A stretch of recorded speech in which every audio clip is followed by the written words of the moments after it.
She has her arms linked around that man. The disciples quickly took notice of the intimate atmosphere around the two, which greatly shocked them. Chu Liuxiang and the other ladies within the Demon Sealing faction had earned a reputation for themselves throughout the year for being unobtainable, because even core disciples were shot down without any hesitation. Is that why she's rejected everyone who approached her? 'Cause she's already taken? That's the only logical explanation. It's a pity, but I can see why she chose that man. He has this hard-to-describe natural charm about him. Yuan found himself constantly being stared at by the disciples until they reached the myriad of techniques. Wow, so this is what it looks like in the seventh heaven.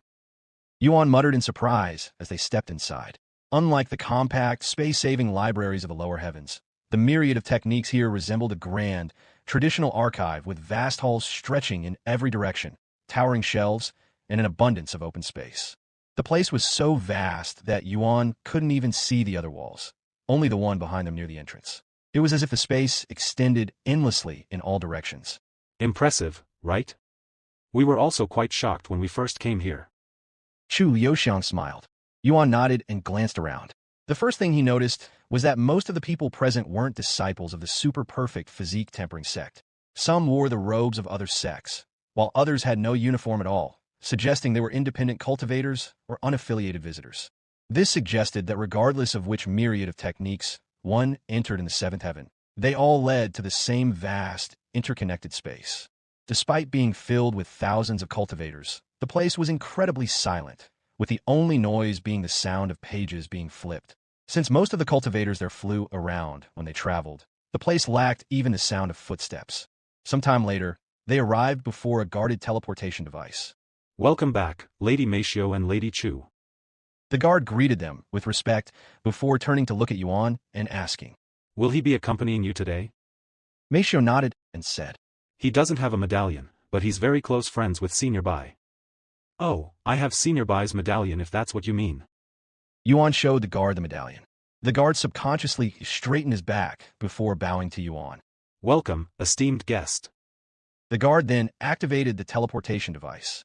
Once Yuan and the others entered the device, they were teleported directly to a familiar place, Senior Bai's world. When does Yuro and the others usually show up? Yuan asked. They should show up in an hour. We came here early because we wanted to surprise Yuro, said Meishio. With that said, you should hide until they arrive. Chu Liuxiang added. Yuan nodded and completely erased his presence, dumbfounding them. Wow, even though I am staring right at you, I cannot sense your presence. Is this what it feels like to hallucinate? Chu Liuxiang remarked. Yuan smiled and said, Want to learn it? I have given the others martial techniques, but I haven't given the two of you anything yet. It's a technique that hides your presence. Chu Liuxiang and Meishio nodded. Thus, Yuan transferred the shadow veil to them. This is a celestial rank technique? They exclaimed after learning of its rarity. Are you sure we can actually learn this? Meishio asked, swallowing nervously. This would be their very first celestial rank technique. Yuan smiled and responded. That's a silly thing to ask. Of course, you can learn it. No matter how precious this technique is, it'd be useless if it could not be learned. Also, this will help you guys in case you encounter some trouble. Once we return to the sect, I plan to share even more techniques with all of you. Yuan said, his tone solemn. What happened at Dragon Spiral Mountain reminded me, just being connected to me can put you in danger. I want to make sure you're prepared. Yuan went into hiding shortly after to wait for Yuro and the others' arrival. 3 hours later, several new presences appeared in Senior Bai's world. Sorry, we're late. We ran into some trouble on our way here. A beautiful woman with white hair spoke as she entered the place. It was Bai Lianhua, and following behind her were 2 women who were just as beautiful. Trouble? Are you guys okay? Yes. Just the usual womanizers trying to hit on us. Bai Lianhua said with a sigh, her tone a mix of irritation and resignation. Is it just the 2 of you today? What happened to the others? Xia Jingyi asked when she could only see Meishio and Chu Liuxiang. Chu Liuxiang smiled and said, Yes, it's just us today. The others are busy with some new techniques. How have you been, Yuro? Meishio asked softly, her gaze resting on the tall, graceful woman quietly standing beside Xia Jingyi. The same as usual, but we're preparing to head to the 4th heaven, said Yuro, who had matured into a graceful, poised woman over the past few years, her presence now marked by a calm naturally aloof aura that set her apart. However, there was a faint weariness in her face, subtle, but telling, like someone who hadn't been sleeping well for some time. Hanging by her hips was a beautiful fan. However, if one looked closely, it was only a spirit-grade treasure. Have you found out anything about my brother? Yuro proceeded to ask, her voice laced with worry. It was always the first question she asked whenever they met, ever since she'd learned that Yuan had returned to Earth and reclaimed his body. Meishio and Chu Liuxiang remained silent. Seeing this, Yuro lowered her head in a dejected manner and sighed. The same as usual, huh? However, as she lowered her head, she suddenly caught sight of a pair of legs standing just behind her, startling her so much that she jumped in surprise. Who the hell? Yuro spun around sharply, but the rest of her words froze in her throat the moment her eyes met the familiar, handsome face standing behind her. Though Yuan had also matured and grown even more handsome over the years, Yuro would have recognized his face anywhere. Brother. She whispered, her voice quivering as her eyes grew moist. Yuan greeted with an apologetic smile. It's been a while, Yuro. 2001, Yuro's true feelings. Brother. Unable to contain herself, Yuro subconsciously threw herself into his arms, wrapping him in a tight embrace, years of longing and emotion pouring into that single, desperate gesture. Why, Yuan? Bai Lianhua exclaimed in a shocked tone, her eyes wide with surprise. Xia Jingyi swallowed nervously, her face slightly red after seeing Yuan's handsome face. I'm sorry it took this long to see you guys again. Yuan said as he caressed Yuro's back, who was only a head shorter than him now. Yuro didn't respond. She simply held him tighter, burying her face into his robes as if afraid he might vanish if she let go. You were unable to log off Cultivation Online for several years, right? How is your body right now? Bai Lianhua asked since it seemed like Yuro wasn't going to speak. My body is fine. If I weren't a cultivator, it would have been dangerous. So that is your real body, correct? Correct. He confirmed. Does this mean we won't be able to see you on Earth again? Bai Lianhua continued to ask. For now, but it's not like I cannot return to Earth ever again. Unfortunately, I don't know when that will happen. It could take years if not decades before I get to return safely. Yuro's body trembled at such words. Yuan noticed this and looked down, but he wasn't sure what to say. Yuro suddenly lifted her face from his chest and looked at him, with tears flowing down her face. Brother. What if I want to come to the Nine Heavens? She asked. That's. Yuan became speechless. While he was certain the Celestial Emperor would do everything in his power to prevent him from returning to the Nine Heavens if he visited Earth, he wasn't sure how the Celestial Emperor would respond to others attempting to enter the Nine Heavens. After a moment of silence, Yuan finally spoke. That's not a decision you make on a whim. Choosing this path means giving up the life you've known. It's not something to take lightly. I know that. She shouted. After a brief pause, she continued softly. When you first left home with Meishio, I realized just how much I hated being apart from you. Every day felt like a small ache. But I endured it because, back then, I could still see you often enough. But after you moved to Dragon Spiral Mountain and I joined the Eternal Lotuses, we've barely seen each other at all. Then you couldn't log out of Cultivation Online, and now it's been over half a decade since we last saw each other. Her voice trembled as she continued. I can't do this anymore, brother. It's become too much for me to bear.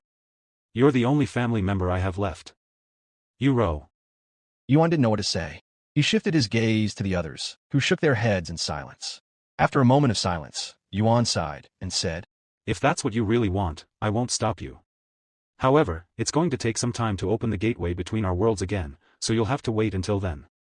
In the meantime, I'll try to visit you as much as possible. Yuro nodded. Okay. She mumbled. Once Yuro had calmed down, they gathered around a table, and Yuan began recounting his experiences over the past few years, sharing the long and winding journey that had kept them apart. However, aside from Yuro, the others struggled to focus, still caught up in the weight of her earlier outburst. None of them had noticed her pain before since she had always carried herself with quiet strength, acting composed and independent. Even Meishio, who had always been the closest to Yuro, had failed to see the loneliness hiding behind her calm demeanor. It wasn't until recently, when Yuro had finally stopped pretending, that Meishio began to see her pain. Once Yuan finished recounting his journey, Yuro and the others began recalling theirs.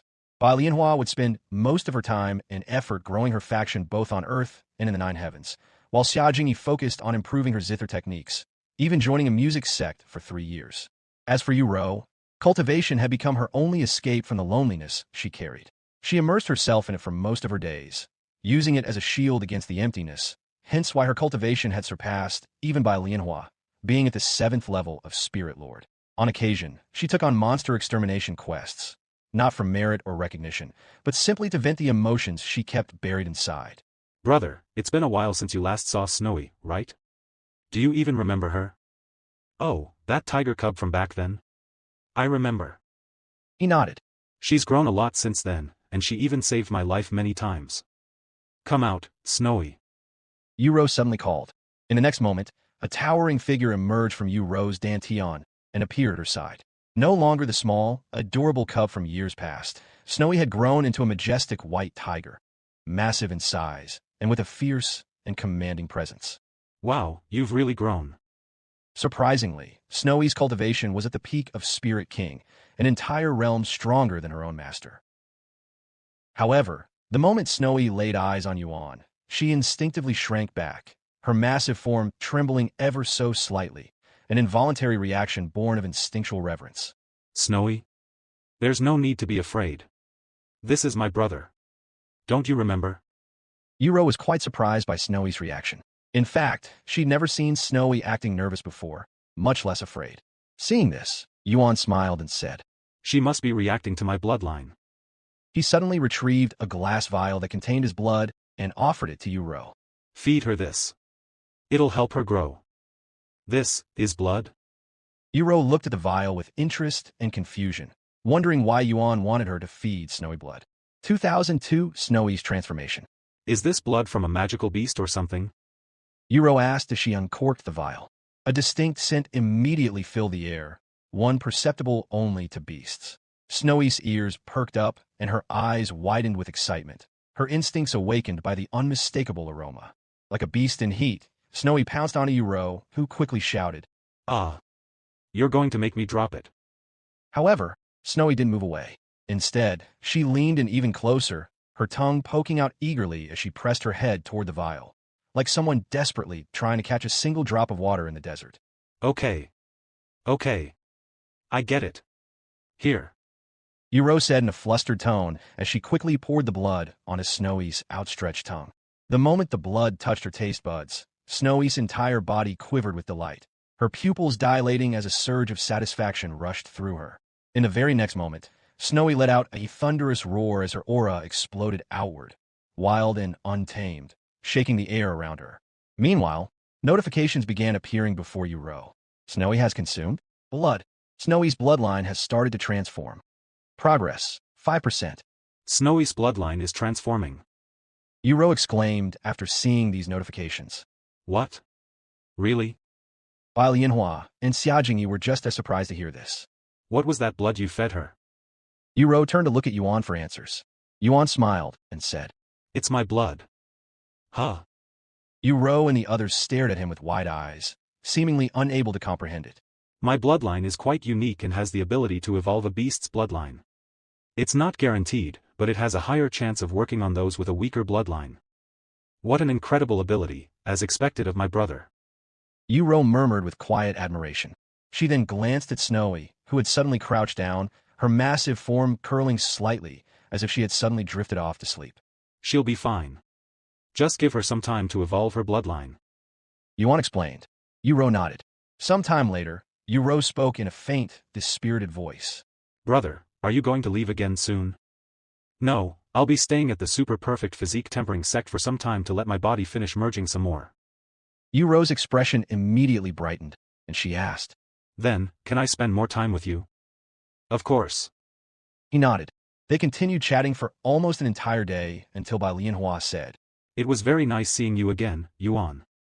I'd like to stay here for longer, but I have a lot of work to do at the faction. Let's meet again soon. See you later. Xia Jingyi spoke in a timid voice. Before you go, let me give you something. Yuan transferred several techniques to them, bestowing cultivation and martial arts methods to Bai Lianhua, while entrusting Xia Jingyi with a collection of profound zither techniques. These are ancient and mythic rank techniques. Bai Lianhua exclaimed in shock after realizing what Yuan had given her. Xia Jingyi was too shocked to even say anything. No need to thank me. Just consider it a gift for taking care of my sister when I couldn't. Yuan said. You can leave without me. I'll stay here for a little longer. Yuro said. Okay. Once Bai Lianhua and Xia Jingyi left, Mei Xiu and Chu Liuxiang also left a little bit later, leaving Yuan and Yuro alone. How long are you going to stay? Yuro asked him.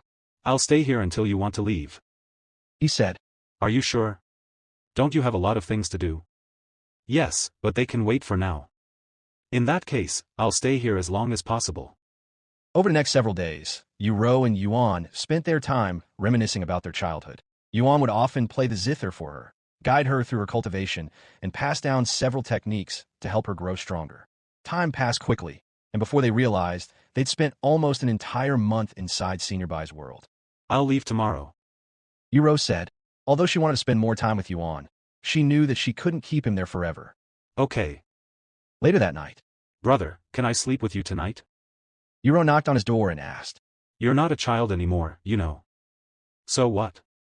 I still want to snuggle with you like we used to. I'm coming in. Inside his room, Yuan was seated on the floor. You're cultivating? Now that I've reached immortal ascension, I don't need to sleep anymore. Yuan explained. In fact, I feel far more rested through cultivation than I would from sleeping. Since this is going to be my last day with you, sleep with me. She pulled him off the floor and dragged him to the bed. You may have grown up, but you're still a bit spoiled, aren't you? Yuan said with a warm smile. Yuro didn't reply, but a quiet smile spread across her face. A few quiet minutes passed as they lay side by side on the bed.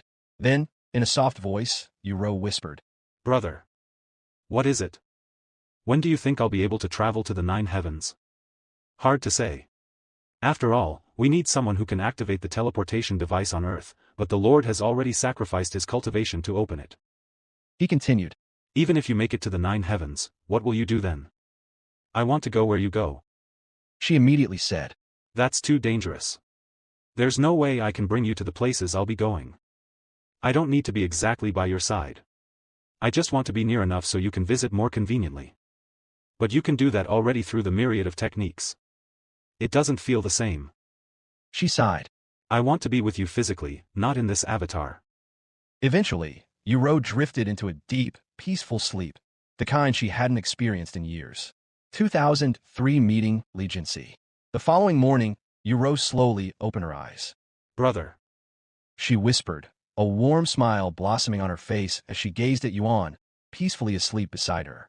A sudden impulse stirred within her, and after a brief moment of hesitation, she leaned in and pressed a soft, gentle kiss on his lips. Yuan opened his eyes a few moments later. Good morning, brother. Yuro acted normally, but her face was flushed with redness. Morning. I'll make breakfast. Yuro said as she got off the bed and left the room. After she left, Yuan released a deep sigh. With his experience, there was no way he hadn't noticed it. Yuro's feelings for him went beyond simple sibling affection. While it might appear as familial love on the surface, he could clearly sense the deeper emotions she tried to hide. Even if they weren't blood-related, they had grown up together as siblings, and that bond carried weight. Yuan wasn't sure how he would respond if Yuro ever chose to confess her feelings. Would he be able to accept her, or would that line between them remain one he couldn't cross? Sometime later, after eating breakfast, they made their way to the exit. Brother, do you think I'll be able to see you again soon? She asked. He nodded and said, I'll try to meet you again before I return to my journey. Okay. It's a promise. Yuro suddenly embraced him tightly. Take this before you go. Yuan retrieved a spatial ring and offered it to her. What's this? She asked.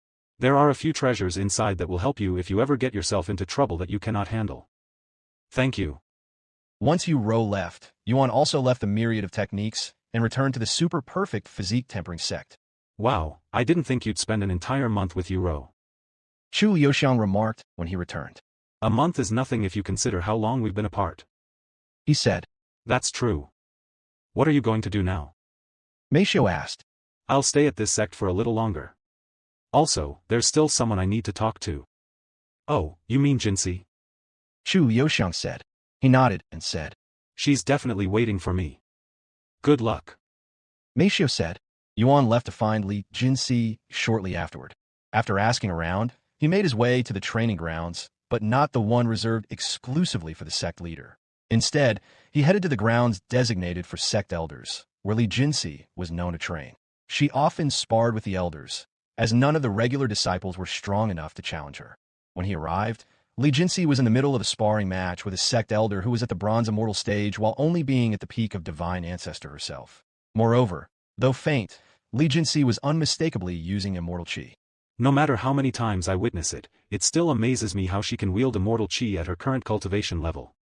She's a true prodigy. I heard she had just stepped into the divine realm when she joined the sect around 5 years ago. If she'd arrived a few years earlier, she might already be an immortal by now. Her combat experience is frighteningly high for someone her age. I heard she's not even 100 years old, yet she fights like someone who's lived through millennia of battle. Yuan could hear the murmurs of the sect elders watching from the sidelines, their voices laced with awe and deep respect for Li Jinsi's talent and rapid rise. Eventually, the sparring ended in a draw. As amazing as always, Lady Ji. The sect elder clasped his hands together and gave her a polite bow. Thank you for your time.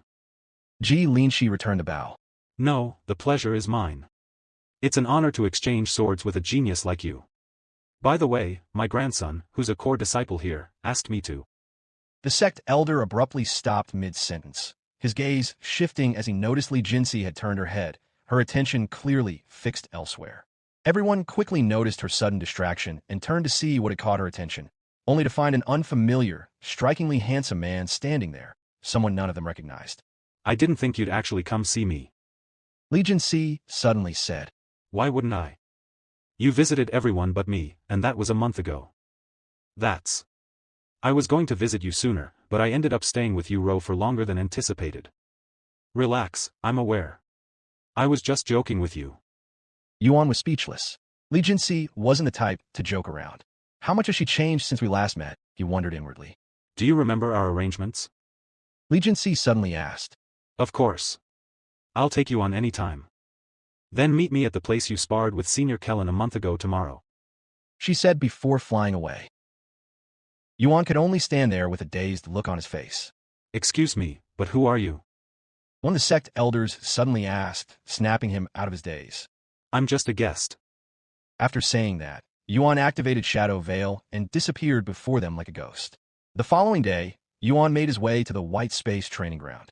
Not seeing Li Jinsi outside, he decided to head inside to check if she was already there. Sure enough, once inside, he could see Li Jinsi standing not far away with the Golden Empress already in her grasp. Before we begin, I want to make one thing clear. Fight me with everything you have from the very start. Li Jinsi said calmly, her gaze locked with Yuan's. If you hold back or look down on me, I won't forgive you. Yuan gave a silent nod in response, his expression unreadable. 2004 Li Jinsi's true feelings. Come at me whenever you're ready. Li Jinsi said as she unleashed her full cultivation and as much immortal chi as she could muster without going out of control. However, despite her seemingly confident expression, Li Jinsi already knew that she wouldn't be able to defeat Yuan, who could fight on par with God Ascension cultivators. In response, Yuan retrieved number 1 under heaven and activated God of War's astral arts from the get-go. Here I come. Yuan warned her before speeding toward her. Li Jinsi raised her sword high and swung with all her might, unleashing a powerful technique that made the very air around them tremble with its force. Yet with a single, effortless motion, Yuan swung his sword, shattering her technique completely, as though it were no more than a breeze before a storm. Li Jinsi gritted her teeth and unleashed one technique after another in rapid succession, each strike fueled by relentless determination. But Yuan didn't even bother to defend. He continued to approach her, allowing every attack to land directly on his body, unflinching, as if her efforts couldn't even reach him. Damn it.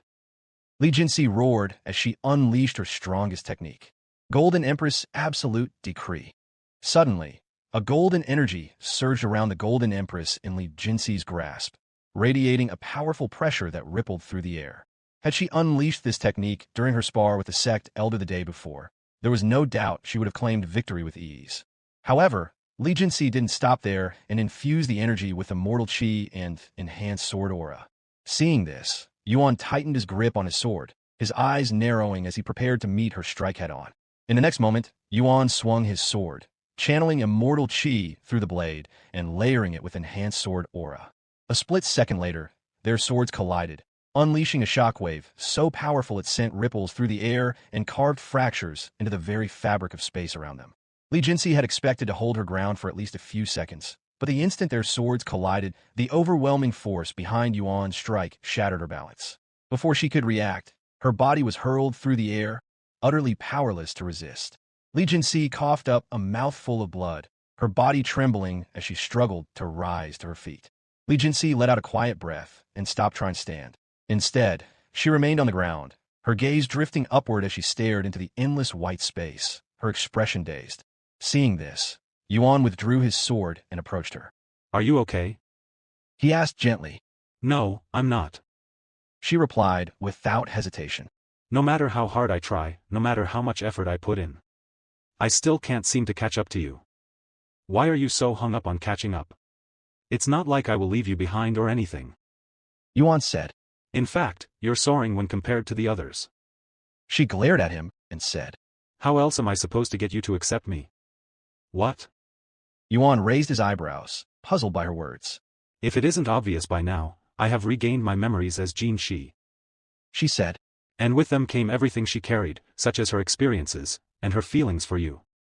I'm well aware of that, but those memories belong to your previous life. So what? She snapped, her voice trembling with frustration. Are you saying I should just cast aside everything I felt and experienced back then? Even if that life ended and we've been reborn, we're still the same soul, still the same people. She took a breath, her eyes locked onto his. What about Meishio and Chu Liuxiang? You accepted them in this life. So why can't you accept me? Yuan let out a quiet sigh and said. While it's true that my feelings for them have strengthened after regaining my memories, I've known and loved them long before my memories returned. Their feelings for me, they were already there, even before they began recalling anything from their past lives. He paused for a moment, his gaze steady as he continued. But you. He stopped there, not because he didn't want to continue, but because he couldn't. Yuan didn't know Li Jinsi's feelings well enough to say more. When they had first met, she had seemed like nothing more than a battle fanatic. Their relationship had never felt like anything deeper than companionship, similar to how he viewed the other members of the Demon Sealing faction, though perhaps just slightly more. If Li Jinsi's feelings for him had only awakened after regaining Jin Shi's memories, then to Yuan, it felt less like love born naturally, and more like something inherited, even forced, and he wasn't sure how to respond to it. Li Jinsi quickly understood what he was trying to say. So you think I only feel this way because of my past life? She asked, her voice tight with emotion. She clenched her fists before shouting. That's not true. I've had these feelings for you long before my memories as Jin Shi returned. I've never been good with words, or expressing my feelings. Her voice softened, and her face flushed with redness as she continued. Yes, Jin Shi's memories helped me understand my emotions better, and they strengthened what I already felt, but don't think for a second that I didn't already love you before then. Li Jinsi's mind drifted back to their first encounter on the stage at the Jaded Garden. At the time, she hadn't recognized it for what it was, but she eventually realized that she had started falling for him in the middle of that very battle, and that feeling would only continue to grow as they continued to spar and spend more time with each other. Unfortunately, fighting was the only thing she excelled at. To others, it may have seemed like she viewed Yuan as nothing more than a rival, someone to challenge and chase. But in truth, it had always been more than that, and she just never knew how to show it.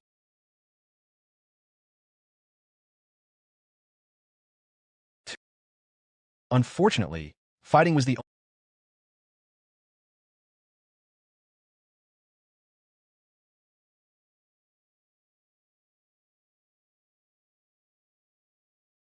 2005, a new addition to the family. After listening to Li Jinsi's confession, Yuan smiled and said, I'm flattered you feel that way about me, but I wasn't doubting your feelings. He continued, After all, even though I have reincarnated many times, the feelings my incarnations experienced and their emotions are still mine, but not everyone will think like me. I just wanted to make sure that was what you really wanted. I am certain that's what I want. She responded with a serious face. I see. So. Li Jinsi sat up and stared at him intently, clearly waiting for his response. Yuan extended his hands toward her and smiled. I was unable to answer Jin Shi's feelings because I lacked the courage before, and I lost her before I could. This time, however, I will not make the same mistake. Li Jinsi gently took his hand, her voice barely above a whisper. Does that mean? Before she could finish, Yuan pulled her to her feet and straight into his arms. Without a word, he leaned in and pressed a soft, tender kiss to her lips. Li Jinsi's eyes widened with surprise, but she quickly closed her eyes to enjoy the moment. Ah, so this is what it feels like to be finally accepted. Jin Shi had spent thousands of years chasing after Tian Xen, only to meet a lonely, unfulfilled end, so one could only imagine the fulfillment Li Jinsi, who had her experience and emotions, was feeling at this moment. Let's go back to my place. Li Jinsi said afterward. She wanted to embrace him on the spot, but she was afraid that someone else might enter the training ground and witness it. Yuan nodded, and the two of them left the training ground the next moment. Once they arrived at her living quarters, Li Jinsi brought Yuan directly to the bedroom, where she immediately removed her robes, revealing her defined and flawlessly toned body. What do you think? She asked, her face flushed with redness. It's beautiful. Yuan smiled before kissing her all over her body. Once Yuan was finished, Li Jinsi swapped roles and began licking all of his body. Many moments later, Yuan inserted his sword into her scabbard, connecting their bodies together. The room soon echoed with Li Jinsi's blissful cries, a sound so pure and unrestrained, unlike anything she had ever made before. Time slipped by unnoticed as they lost themselves in waves of pleasure, the outside world forgotten. Before they realized it, days had passed. Though it was her first experience, Li Jinsi's monstrous endurance allowed her to cultivate with him for days without rest. It's a pity that my first experience is through my avatar. Li Jinsi sighed. Does it really matter? It feels no different from your real body. Yuan commented. No, there is a difference. Yuan couldn't refute her words. Once a cultivator reached a certain level, the subtle flaws in an avatar became apparent. Though it might feel identical to a real body at first, there were nuanced differences. After all, no matter how powerful a formation might be, it was impossible to perfectly replicate one's physical body using only the soul. What are you going to do now? Li Jinsi asked him. I'll continue to stay here until I have a solid plan. I see. By the way. Li Jinsi paused, a hint of nervousness creeping into her voice. Which of us is going to tell Meishio and Liu Xiang about this? Caught up in the moment, she had completely forgotten that Yuan already had two official partners. And now, she had crossed that line with him without ever speaking to them first. Yuan smiled and said, We can do it together. Do you think they'll be angry? She asked. It's not impossible, but it's unlikely, since they're just like you. Li Jinsi felt slightly better and silently nodded, but she wasn't completely relieved. Sometime later, Yuan and Li Jinsi met up with Meishio and Chu Liuxiang. This might be sudden, but I've decided to accept Li Jinsi into the family. Yuan said, getting straight to the point without hesitation. Chu Liuxiang and Meishio didn't respond immediately. Instead, they turned to face each other and exchanged silent glances, their expressions unreadable. Sorry, I know I should have come to you two first for permission, but Just as Li Jinsi opened her mouth to speak, Chu Liuxiang smiled and said, Why do you need our permission? It's not like we own him. If he accepted you, then that's that. Meishio nodded and added, We have long accepted the fact that he'll add more people into the family. Honestly, I'm a little surprised it took this long. Chu Liuxiang chuckled and continued, Right? I was expecting you to join the family long ago. Li Jinsi was speechless. She never thought they'd be so calm and accepting. However, now that she thought about it, the two of them wouldn't have been able to coexist with each other if they couldn't accept Yuan having multiple partners. Anyway, welcome to the family, Jinsi. Meishio said. Thank you. Li Jinsi didn't know what else to say. So, who else do you plan on adding to the family? Chu Liuxiang turned to look at Yuan. He responded with a weird smile. Don't make it sound like I have a list of potential partners. I don't have anything planned. Considering how many lives you've lived, I wouldn't be surprised if we have a few more additions to the family soon. She chuckled. After chatting for a while, Li Jinsi and Chu Liuxiang eventually returned to their own living quarters, leaving Yuan to spend the week with Meishio. The following week, he devoted his time to Chu Liuxiang, and then to Li Jinsi the week after. In the blink of an eye, 2 months had passed, and it was once again time to visit Uro and the others at the Myriad of Techniques. However, upon their arrival, an unexpected figure appeared. Yuan? You're back. It was none other than Senior Bai, 2006 Faceless Sword Emperor. It's been a while, Senior Bai. Yuan greeted him with a warm smile. Indeed, it has been a while. Last I heard from you, you were still in the sixth heaven. Where are you right now? Senior Bai asked. I'm currently in the seventh heaven, and I've been staying at Kellen's sect for the last several months. He said. What? Senior Bai frowned after hearing this. You've been at Kellen's place for several months already?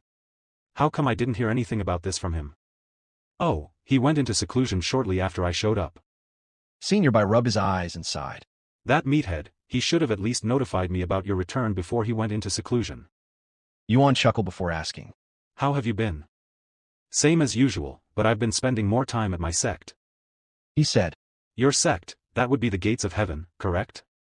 Yuan recalled participating in a trial that required him to fight a disciple from this sect. Yes, that's correct. Whenever you have the time, you should visit. There's one within the seventh heaven, as well. As well? There's more than one gates of heaven? Chu Liuxiang asked. Senior Bai nodded and explained.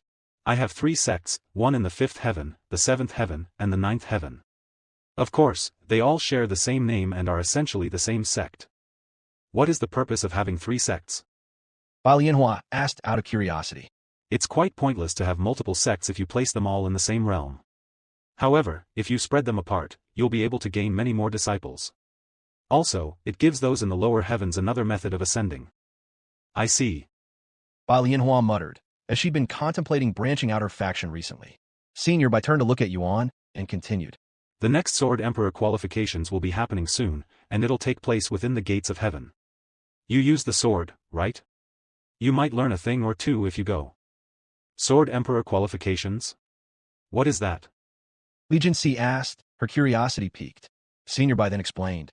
In the world of sword masters, the highest attainable title is the Sword Emperor, much like how blacksmiths have the title God of Creation, and alchemists have the God of Alchemy. The Sword Emperor is, in essence, the God of Swords. However, there can be multiple Sword Emperors. The Sword Emperor qualification is exactly what it sounds like, an event where sword masters compete for the chance to earn the title of Sword Emperor. Sword Emperor. Yuan muttered. Legion C glanced over at Yuan. In Jin Shi's memories, Tian Xian also acquired the title of Sword Emperor. In fact, he was the strongest Sword Emperor in history. How does one join this event? Yuan suddenly asked. Senior Bai smiled and said. Are you looking to join? Unfortunately, even with your talents, it'd be impossible for you to join in your current state. Only those who have achieved Supreme Sword Aura may join, after all. Supreme Sword Aura, huh? Indeed, I can't use that right now. However, if I have enough time. Yuan showed a confident smile. When is the event happening? It's going to happen in 7 years. 7 years? Yuan raised his eyebrows. I thought you said it'd be soon. That's quite far away. 7 years is nothing for immortals like me. I guess that's true. Anyway, 7 years should be more than enough for me to master Supreme Sword Aura. Yuan said casually. Senior Bai stared at him, utterly dumbfounded. He couldn't believe what he was hearing. Most cultivators spent their entire lives unable to even grasp Enhanced Sword Aura, let alone Supreme Sword Aura. And the participants in the Sword Emperor qualification? Nearly all of them would be God Ascension realm experts who had lived for tens of thousands of years. Well, if you're truly serious about mastering Supreme Sword Aura, Senior Bai said thoughtfully, then you should visit the Holy Sword Temple. It's a unique place that exists beyond the bounds of the 9 heavens, and nearly every Sword Emperor throughout history has gone there to learn their Supreme Sword Aura. In fact, the strongest Sword Emperor in history, the Faceless Sword Emperor, also trained there. Faceless Sword Emperor. Yuan raised his eyebrows at this title. Senior Bai mistook Yuan's reaction as intrigue and explained. The Faceless Sword Emperor earned his title because he always wore a mask and almost nobody knew his true identity. He had other titles such as the Undefeated Sword Emperor and the Mystical Sword Emperor. He's one of the most revered figures in the world of swordmasters.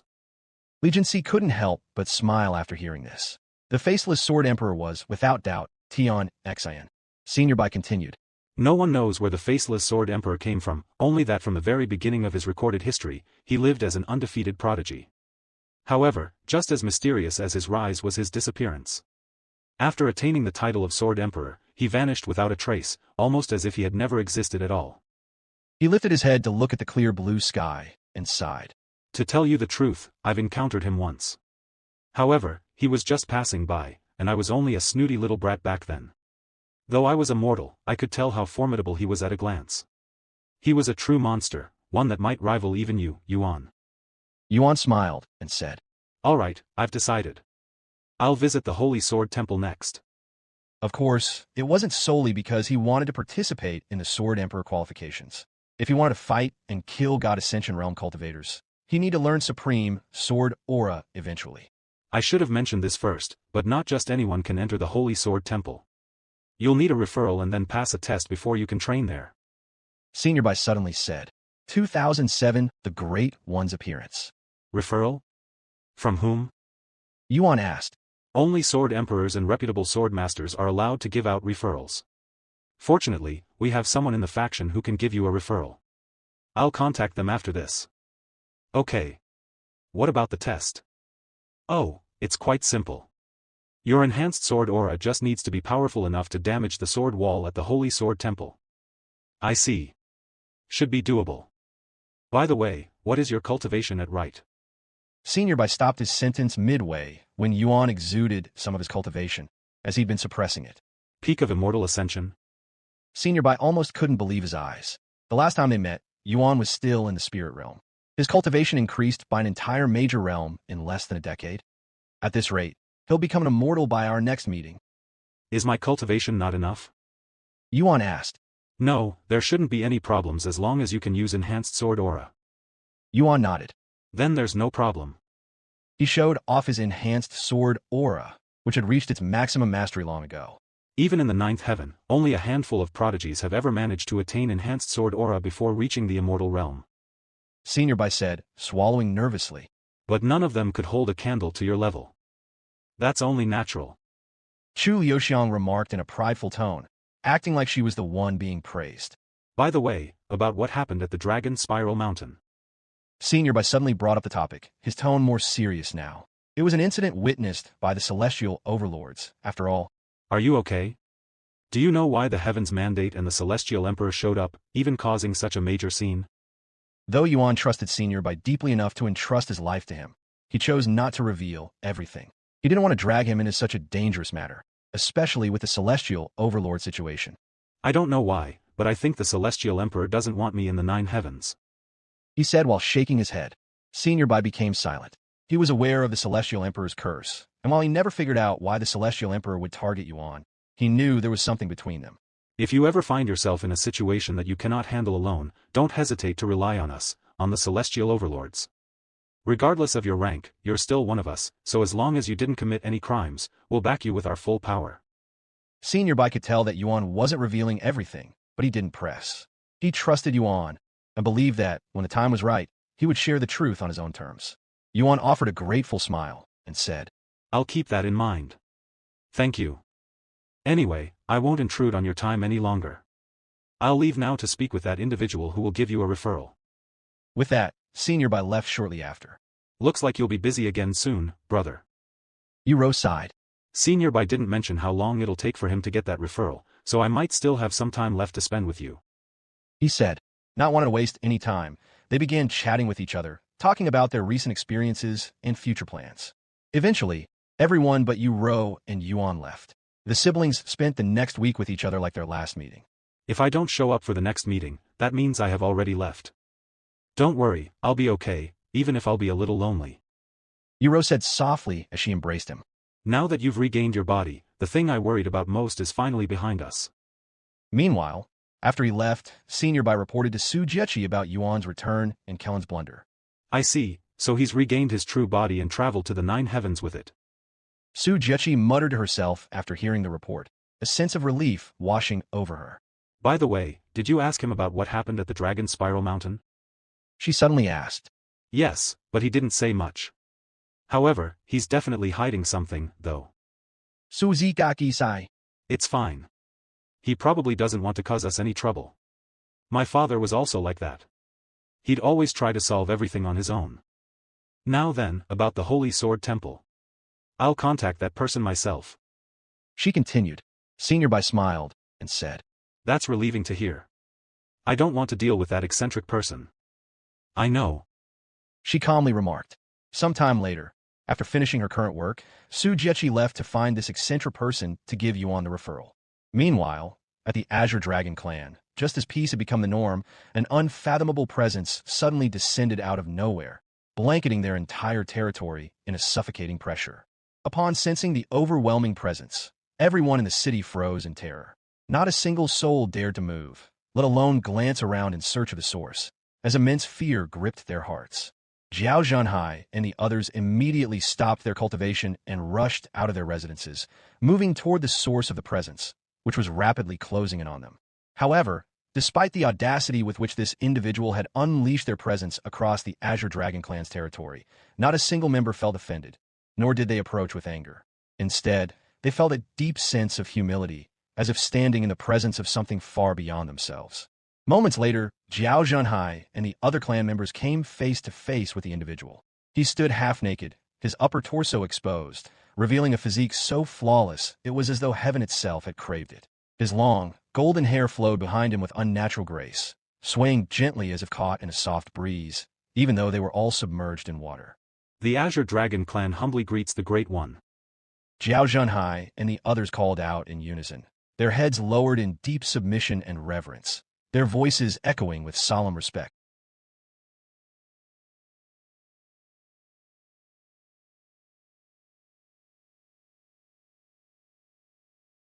Despite the Great One's seemingly sudden appearance, the Azure Dragon clan was not surprised at all. In fact, they'd anticipated his appearance when they learned that it was Dragon Goddess Yayo who had stopped the Mystic Sea Dragon clan's invasion from Yuan. The Great One narrowed his golden eyes, his naturally arrogant gaze sweeping over the Azure Dragon clan like he had absolute authority over them. So, you've anticipated my arrival, have you? He said, his voice calm, yet imposing. Then you must also know why I'm here. Let's not waste time and tell me what I want to know. Is it true that Dragon Goddess Yayo appeared here recently? Yes, that is correct. Zhao Zhanhai didn't dare to lie before the Great One, since he could see through everything. Tell me everything, and do it from the very beginning. If you dare try to mislead me or leave even the slightest details out, I'll completely wipe your bloodline from existence. Do I make myself clear? The Great One's aura surged in a threatening manner. Zhao Zhanhai and the others trembled beneath the weight of the Great One's overwhelming presence. Knowing full well that this being did not bluff or tolerate deceit, Zhanhai quickly recalled everything. From the moment their family had been poisoned by the Mystic Sea Dragon clan, to their fateful encounter with Yuan, and ultimately, the appearance of Dragon Goddess Yayo herself, which ended up driving the Mystic Sea Dragon clan away. Yuan. The Great One narrowed his eyes after hearing this familiar name. However, no matter how vast his experience or knowledge, there was simply no way he could have linked Yuan's existence to the immortal monarch, even with all the information he'd been given. Even with the information that Yuan possessed the immortal monarch's blood, he assumed it had been bestowed upon him by Dragon Goddess Yayo. I need more information. The Great One set his sights on the Holy Dragon clan next. Before leaving the Azure Dragon clan, the Great One said, Since you've experienced Dragon Goddess Yayo's prowess firsthand, I want you to do some quick comparison. Without warning, he suddenly unleashed a surge of his aura, so immense that it didn't just engulf the Azure Dragon clan's territory, but swept across the entire sea of dragons like a tidal wave. The sudden eruption of aura startled every living entity within the sea, sending beasts and cultivators alike fleeing from his direction as if their very lives depended on it. Within the Azure Dragon clan, the pressure was unbearable and so overwhelming that even the strongest among them coughed up mouthfuls of blood. Not even a God Ascension Realm cultivator like Zhao Zhanhai was spared. Fortunately, the Great One quickly retracted his aura a second later, or everyone around him would have died from the pressure alone. If you were to compare my aura to that of Dragon Goddess Yayo, the Great One asked, his voice devoid of guilt or apology. How did I measure up? Would you say I'm stronger? After taking a moment to catch his breath, Zhao Zhanhai responded. Your aura was definitely stronger than what I felt from Dragon Goddess Yayo. A satisfied smile tugged at the corners of the Great One's handsome face.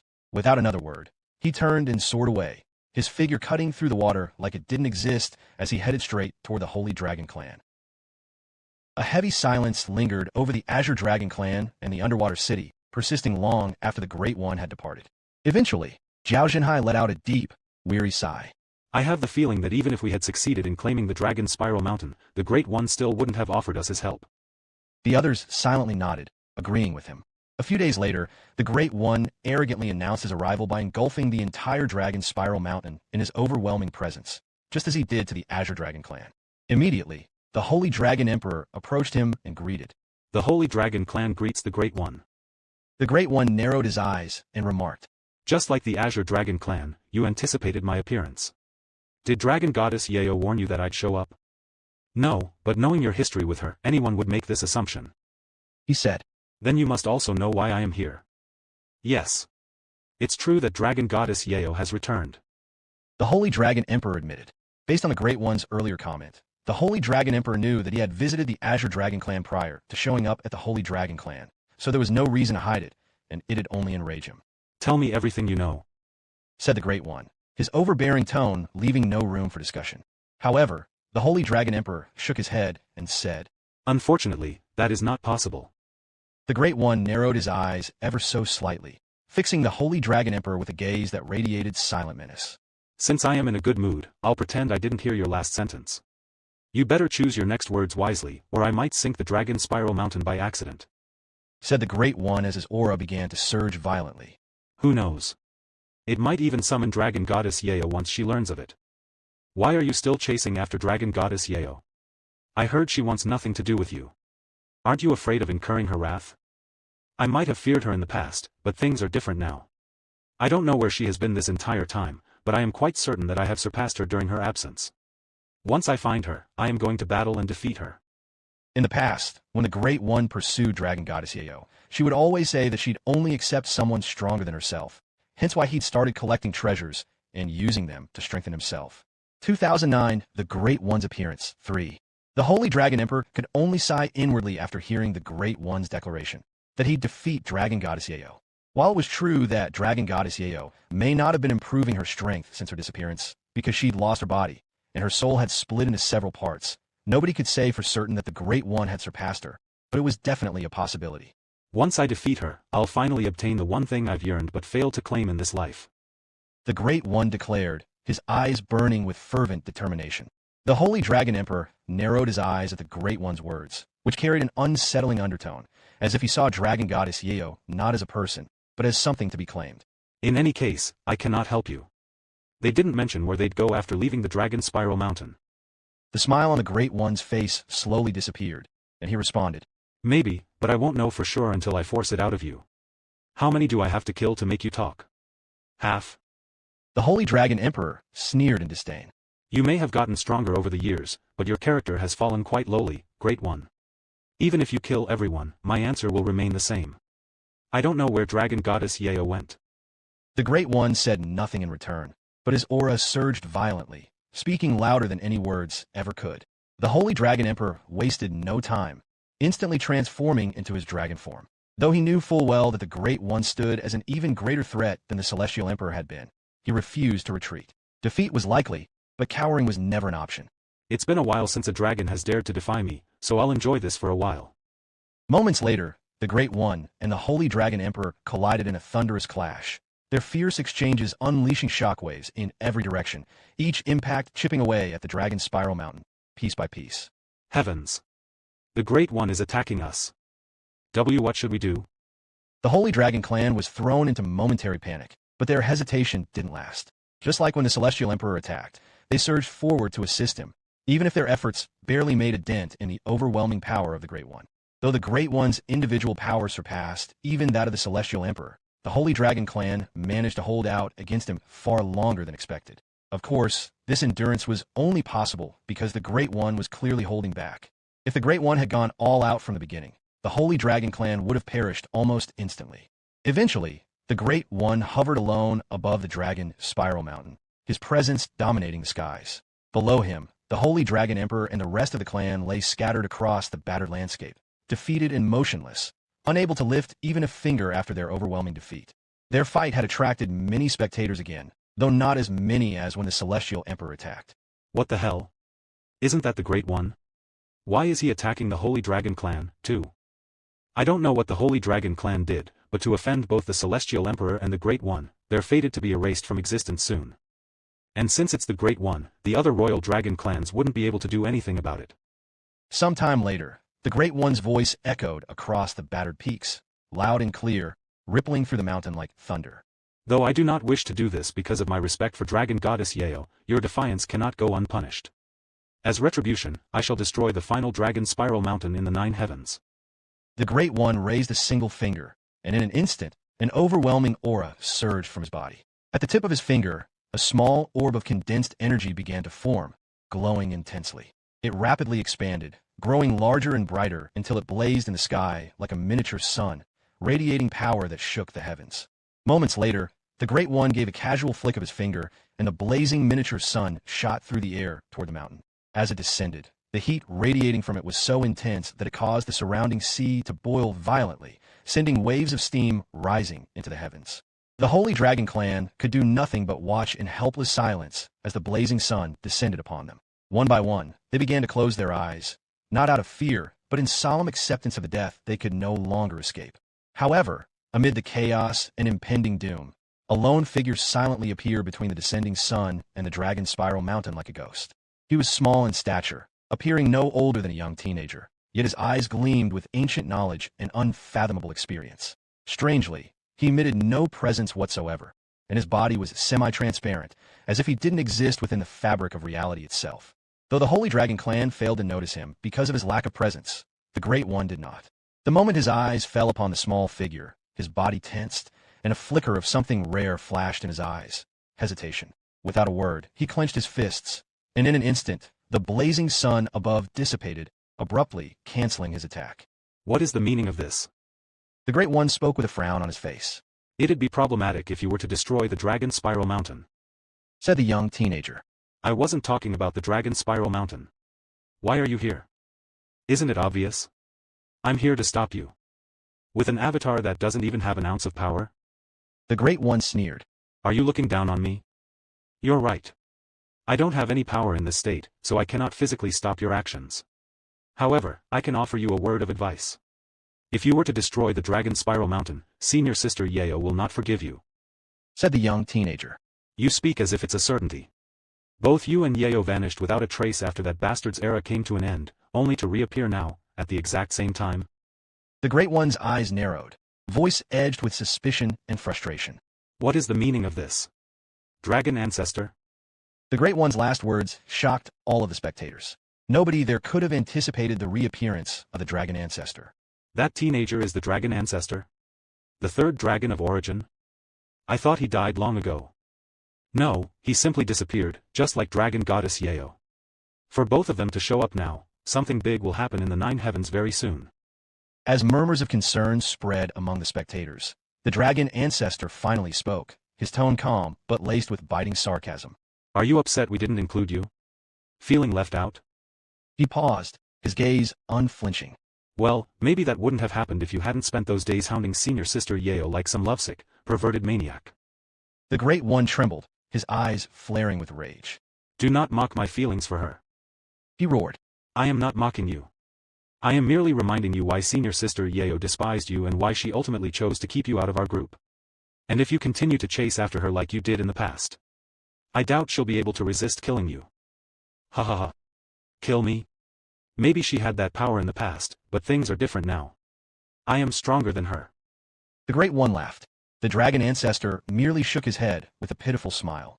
Oh, you ignorant one. Senior Sister Yeo's power is far more than you can fathom, and what you witnessed in the past was merely a fraction of her true power since neither you nor I was strong enough to make her fight seriously. The Great One was left speechless, his eyes widening in disbelief. What she showed me was only a fraction of her true strength. Even for someone like him, such a thought was difficult to accept, nearly unfathomable. The Dragon Ancestor suddenly glanced down at his body, watching as it began to fade, his form slowly unraveling into fragments of light. Looks like my time is running out, he muttered, then lifted his gaze to meet the Great One's. Before the Great One could respond, the Dragon Ancestor's body vanished, as if he had never existed in the first place. The Great One continued to hover above the Dragon's spiral mountain long after the Dragon Ancestor had faded, his expression unreadable as he lingered in silence, lost in deep thought. Eventually, the Great One clicked his tongue in annoyance, and without saying a word, he vanished from the skies above the Dragon's spiral mountain, leaving behind only the weight of his presence and the silence that followed. The Holy Dragon Emperor could only stare at the sky in disbelief. Looks like we're fated to continue serving Dragon Goddess Yeo, he mumbled. 2010, the Dragon Ancestors' unexpected appearance.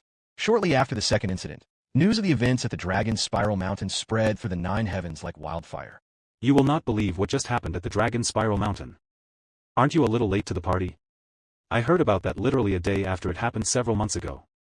No. This is a new incident that just happened recently. This time, it was the Great One who attacked the Holy Dragon clan at the Dragon Spiral Mountain. Heavens! The Great One? You're lying. For dragons like them, that's even worse than offending the Celestial Emperor. After all, not even the Royal Dragon clan could utter a word about. I'm serious. Not only that, but the Dragon Ancestor, who was thought to have died long ago, also made an appearance. Though, he was in the form of an avatar, so something might have happened to his physical body. The Dragon Ancestor is back. We just received news of Dragon Goddess Yao's return. What in heaven's name is happening in the Nine Heavens? News of the Dragon Ancestor's appearance sent unprecedented shockwaves throughout the Nine Heavens, far greater than those caused by the mention of Dragon Goddess Yao, primarily because his name carried even greater fame and influence. Unlike the Great One, who lived a selfish life, and Dragon Goddess Yao, who lived a secluded one, the Dragon Ancestor was the only one who communicated with and offered assistance to the other dragon clans. To many dragon clans, he was regarded as their forefather, the true dragon of origin. Beyond that, the Dragon Ancestor had established his own lineage, one that continues to reign as the foremost dragon clan in all of the Nine Heavens. His influence was nothing short of unfathomable. Upon hearing of the Dragon Ancestor's return and his words to find him, even though they were meant for the Great One, the 10 royal dragon clans wasted no time, dispatching their armies across the Nine Heavens in a relentless search for his whereabouts. Naturally, the Celestial Emperor became even more cautious when he received this news. Meanwhile, while the entire world was in an uproar, Yuan continued to spend his time with his own people, especially his partners, spending most of his time in the bedroom with them. A month passed since his meeting with Senior Bai. A familiar figure appeared at the super-perfect physique tempering sect. It was none other than Shi Meili. Sister Meili. Feng Yuxiang was very happy to see her. Hello, everyone. I'm sorry it took this long for me to come here. I had to travel the 7th heaven without using any teleportation formations, which took a while. She apologized. Are you okay? I hear you were in the fight with Heaven's Mandate. Yuan asked her. She nodded. Thankfully. If it weren't for Yin and Yang, I would have definitely died that day. She sighed. What about Dongyi? Do you know where he's at? He then asked. We went our separate ways once I was close enough to you guys. Unfortunately, he didn't tell me anything before leaving. That's fine. He's a crafty and cautious person. He'll return to us soon. With Shi Meili's return, the others began catching up with her. By the way, did you hear? The Great One attacked the Dragon Spiral Mountain after the Celestial Emperor, and the Dragon Ancestor showed up to stop him. Shi Meili revealed what she heard during her journey. What? The Dragon Ancestor? Yuan's eyes widened at this information. Yes, but from what I heard, it was just his avatar, so he didn't appear in the flesh. Yuan narrowed his eyes and said. Either he was too far away, so he sent his avatar, or something happened to his physical body. Shi Meili nodded and added. He also told the Great One to find him. However, it could just be a stalling tactic. Maybe Yao knows something. I will ask her later. Said Yuan. Okay. And shortly after Shi Meili's appearance, Kellen emerged from his seclusion. Though his cultivation remained the same, his aura had changed drastically since his seclusion. Yuan. Let's fight again. The first thing he did after coming out of seclusion was ask for a fight. Sure. Yuan immediately accepted, since he was also itching for a fight after spending so much time in the bedroom. Yuan and Kellen met up at the White Training Ground the following day. The others also showed up to spectate. Although I lost to you last time, I have a good feeling the results will be different this time. Kellen proudly declared as they stood a dozen meters away from each other. Yuan smiled and said, You'd better have improved drastically after learning such a precious technique. Kellen fell silent for a moment. Then, with a solemn expression, he said, I know I shouldn't pry, but my curiosity won't let me stay quiet. Where in heaven's name did you obtain this technique, which was believed to be lost to time itself? He quickly added, Of course, you don't have to answer it. I just wanted to get the question off my chest. Yuan then said, I acquired it from the Nameless Emperor's tomb. The Nameless Emperor's tomb. To think such a precious treasure has been hiding there for this long. It really makes one wonder what else is hidden in that death trap. Kellen had visited the Nameless Emperor's tomb more than once, but each venture yielded nothing of true value. After barely escaping with his life during his last expedition, he swore never to return, as the risks simply outweighed the rewards. However, upon learning that Yuan had acquired such a priceless technique from that very place, doubt crept into his conviction, and he began to reconsider. Alright, enough yapping from me. Let me show you how far I've come with the Great Mammoth Body Refinement Technique. Kellen's aura erupted as his body began to swell, muscles bulging and bones creaking, growing taller and bigger until he resembled that of a true giant. 2011 referral. Though his size paled in comparison to Kulis during his reign as the Giant Emperor, Kellen had reached a level of mastery that allowed him to amplify both his size and strength in just a few short months, something that required geniuses decades to achieve during the Primordial Era. Come. When Yuan beckoned him, Kellen charged like a sumo wrestler, each thunderous step shaking the ground beneath him. Just like before, Yuan met him head-on, unarmed and relying solely on his body. Wanted to test the limit of his new technique, Kellen only used his physique and nothing else. He figured he would be able to rival Yuan with his new technique somehow. Unfortunately for him, it didn't take long for Kellen to return to reality. Fuck, it's only been a few months, but his physique has gotten even stronger. Kellen quickly realized that he wasn't the only one who had grown stronger during the last few months. Of course, Yuan didn't do any real training, and the only exercise he did was in the bedroom with his partners and a few light spars with the others. However, his soul and body were still in the process of merging, so he was constantly getting stronger without needing to do anything, much like Feng Yuxian's situation. Yuan smiled and said, You may have learned a new technique, but you still haven't learned your lesson. What? What lesson? Kellen frowned. To never underestimate me. Yuan laughed out loud as he began pushing Kellen back, despite the difference in their size. Also, have you already forgotten how you acquired the technique? A profound smile appeared on Yuan's face as his body suddenly began growing, quickly reaching Kellen's size. Why you? Though he knew he shouldn't be surprised. After all, he had learned the technique from Yuan. Kellen still couldn't help but be flabbergasted after seeing Yuan use the Great Mammoth Body Refinement Technique. However, Yuan didn't remain in his giant form for long and said, Though I can use the technique, I don't like increasing my size to make myself an easier target, and it hinders my mobility, too. Of course, the biggest reason why Yuan stopped using the Great Mammoth Body Refinement Technique was simply because he didn't need it. What's wrong? Are you done already? Yuan asked when Kellen stopped moving and stood still like an iron statue. As you wish. Kellen shouted before he resumed his assault. Since he couldn't defeat Yuan with the Great Mammoth Body Refinement Technique alone, he began using his martial techniques. Eventually, he started using his cultivation and immortal chi. Yet, the results remained the same, and Yuan continued to push him back. However, despite how badly he was still losing to Yuan, Kellen refused to use celestial chi. It was the one thing he swore he wouldn't use unless Yuan could use celestial chi, as it would be too unfair. Their sparring lasted for nearly an entire week until Kellen was forced to stop because he received a certain message. Okay, let's stop here. Kellen suddenly said, Senior Bai has contacted me, saying that your referral is ready, whatever that means. I was also summoned by Celestial Overlord Su. Oh, I'm going to train at the Holy Sword Temple. Yuan explained. Did you just say the Holy Sword Temple? But you're still immortal. So what? One's sword understanding has nothing to do with their cultivation. Theoretically, a mortal can use Supreme Sword Aura. Yeah, there's no way. Kellen shook his head. You may be a monster, but even you cannot learn Supreme Sword Aura at your age. Wanna bet? Yuan said with a smile. Ugh. Kellen instantly hesitated despite his earlier confidence. No. I'm fine. What a pity. I was going to bet another lost technique compatible with your giant bloodline. What? Kellen exclaimed. Is that true? It doesn't matter anymore since you don't want to bet. I'll bet. Kellen hastily changed his mind. He continued. What do you want? If that technique is as valuable as the Great Mammoth Body Refinement Technique, I don't think I have anything I can use to bet. If I win, you'll let me take a look at your treasury and pick any one treasure I want. How about it? Are you sure? I may own a sect, but my treasury is quite lackluster. You will definitely be disappointed. He said. That's up for me to decide. All right. If that's what you want, don't complain afterward, not that you'll win. Also, I'll give you 100 years to train at the Holy Sword Temple. Yuan raised his eyebrows. 100 years? You're being too generous. You might as well give me the treasure now. Kellen frowned and said. Then 10 years. You have 10 years to learn Supreme Sword Aura. Sure. Yuan nodded. Kellen extended his hand and said. Let's shake on it. After shaking on it, they left the training grounds and made their way to the myriad of techniques. The others stayed back so they wouldn't end up crowding the place.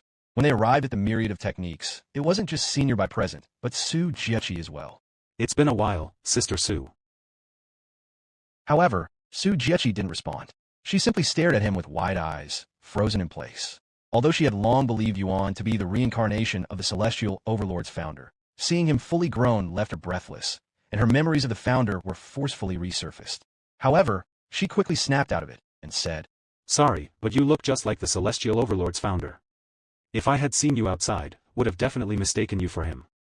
She swiftly reached into her spatial ring and retrieved a crimson, sword-shaped badge, its surface etched with ancient symbols. Holding it with both hands, she offered it to him. This is your referral. She said, Present it to the masters of the Holy Sword Temple, and they will allow you to enter. Thank you. Yuan accepted the badge and inspected it with interest. 2012 Grand Sword Crater. When will you head to the Holy Sword Temple? Su Jiechi asked Yuan shortly after giving him the sword-shaped badge. I'll have to figure out how to get there first. He said, though he'd been to the Holy Sword Temple before as Tian Xian, he couldn't recall how to get there. Only the Holy Sword Clan, who owns the place, can bring you to the Holy Sword Temple. Su Jiechi explained. So I have to contact the Holy Sword Clan, huh? Where do I find them? While their main headquarters is in the 9th heaven, they also have a branch in the 7th and 8th heaven. You can find them at the Grand Sword Crater. The Grand Sword Crater, right? I'll go find them as soon as possible. Good luck. The Holy Sword Clan is known for being eccentric, so try not to cause any trouble. They're also a top 20 faction with the most sword masters in the world. Said Senior Bai. No promises. Yuan said with a playful smile. Yuan left shortly after, leaving Kellen behind. Once Yuan was gone, Su Jiechi turned her attention to Kellen. Now then. Commander Kellen. Why yes. Kellen subconsciously straightened his back after being called.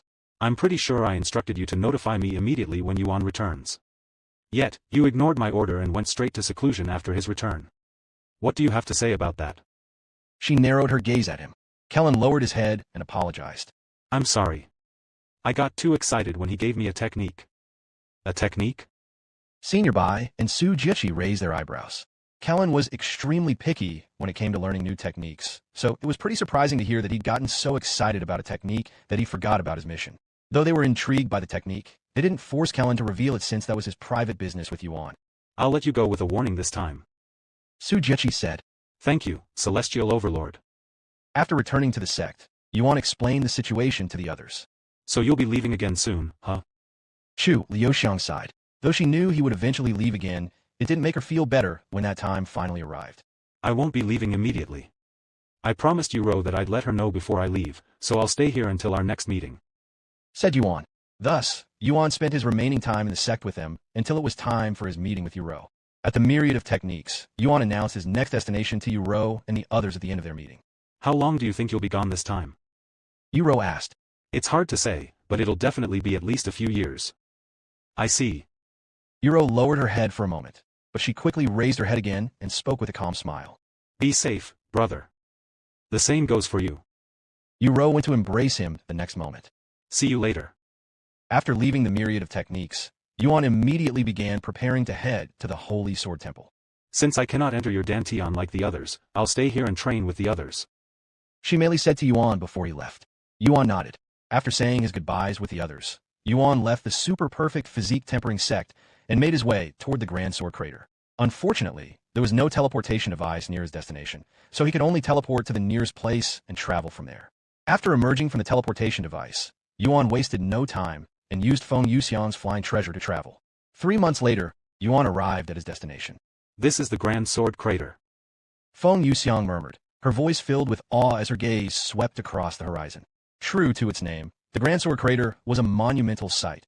A single flawless gash carved into the land, stretching thousands of miles in length and plunging deep into the earth like a wound left by a heavenly blade.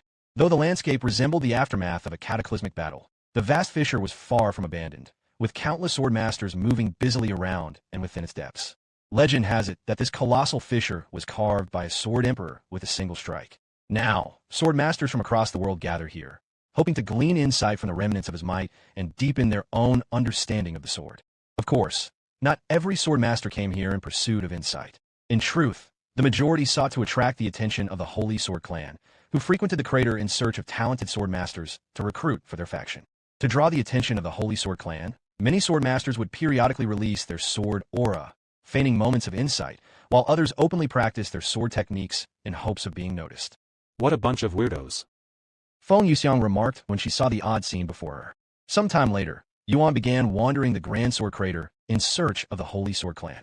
White and golden robes. Yuan occasionally muttered to himself as he used divine sense to quickly scout the area without stopping.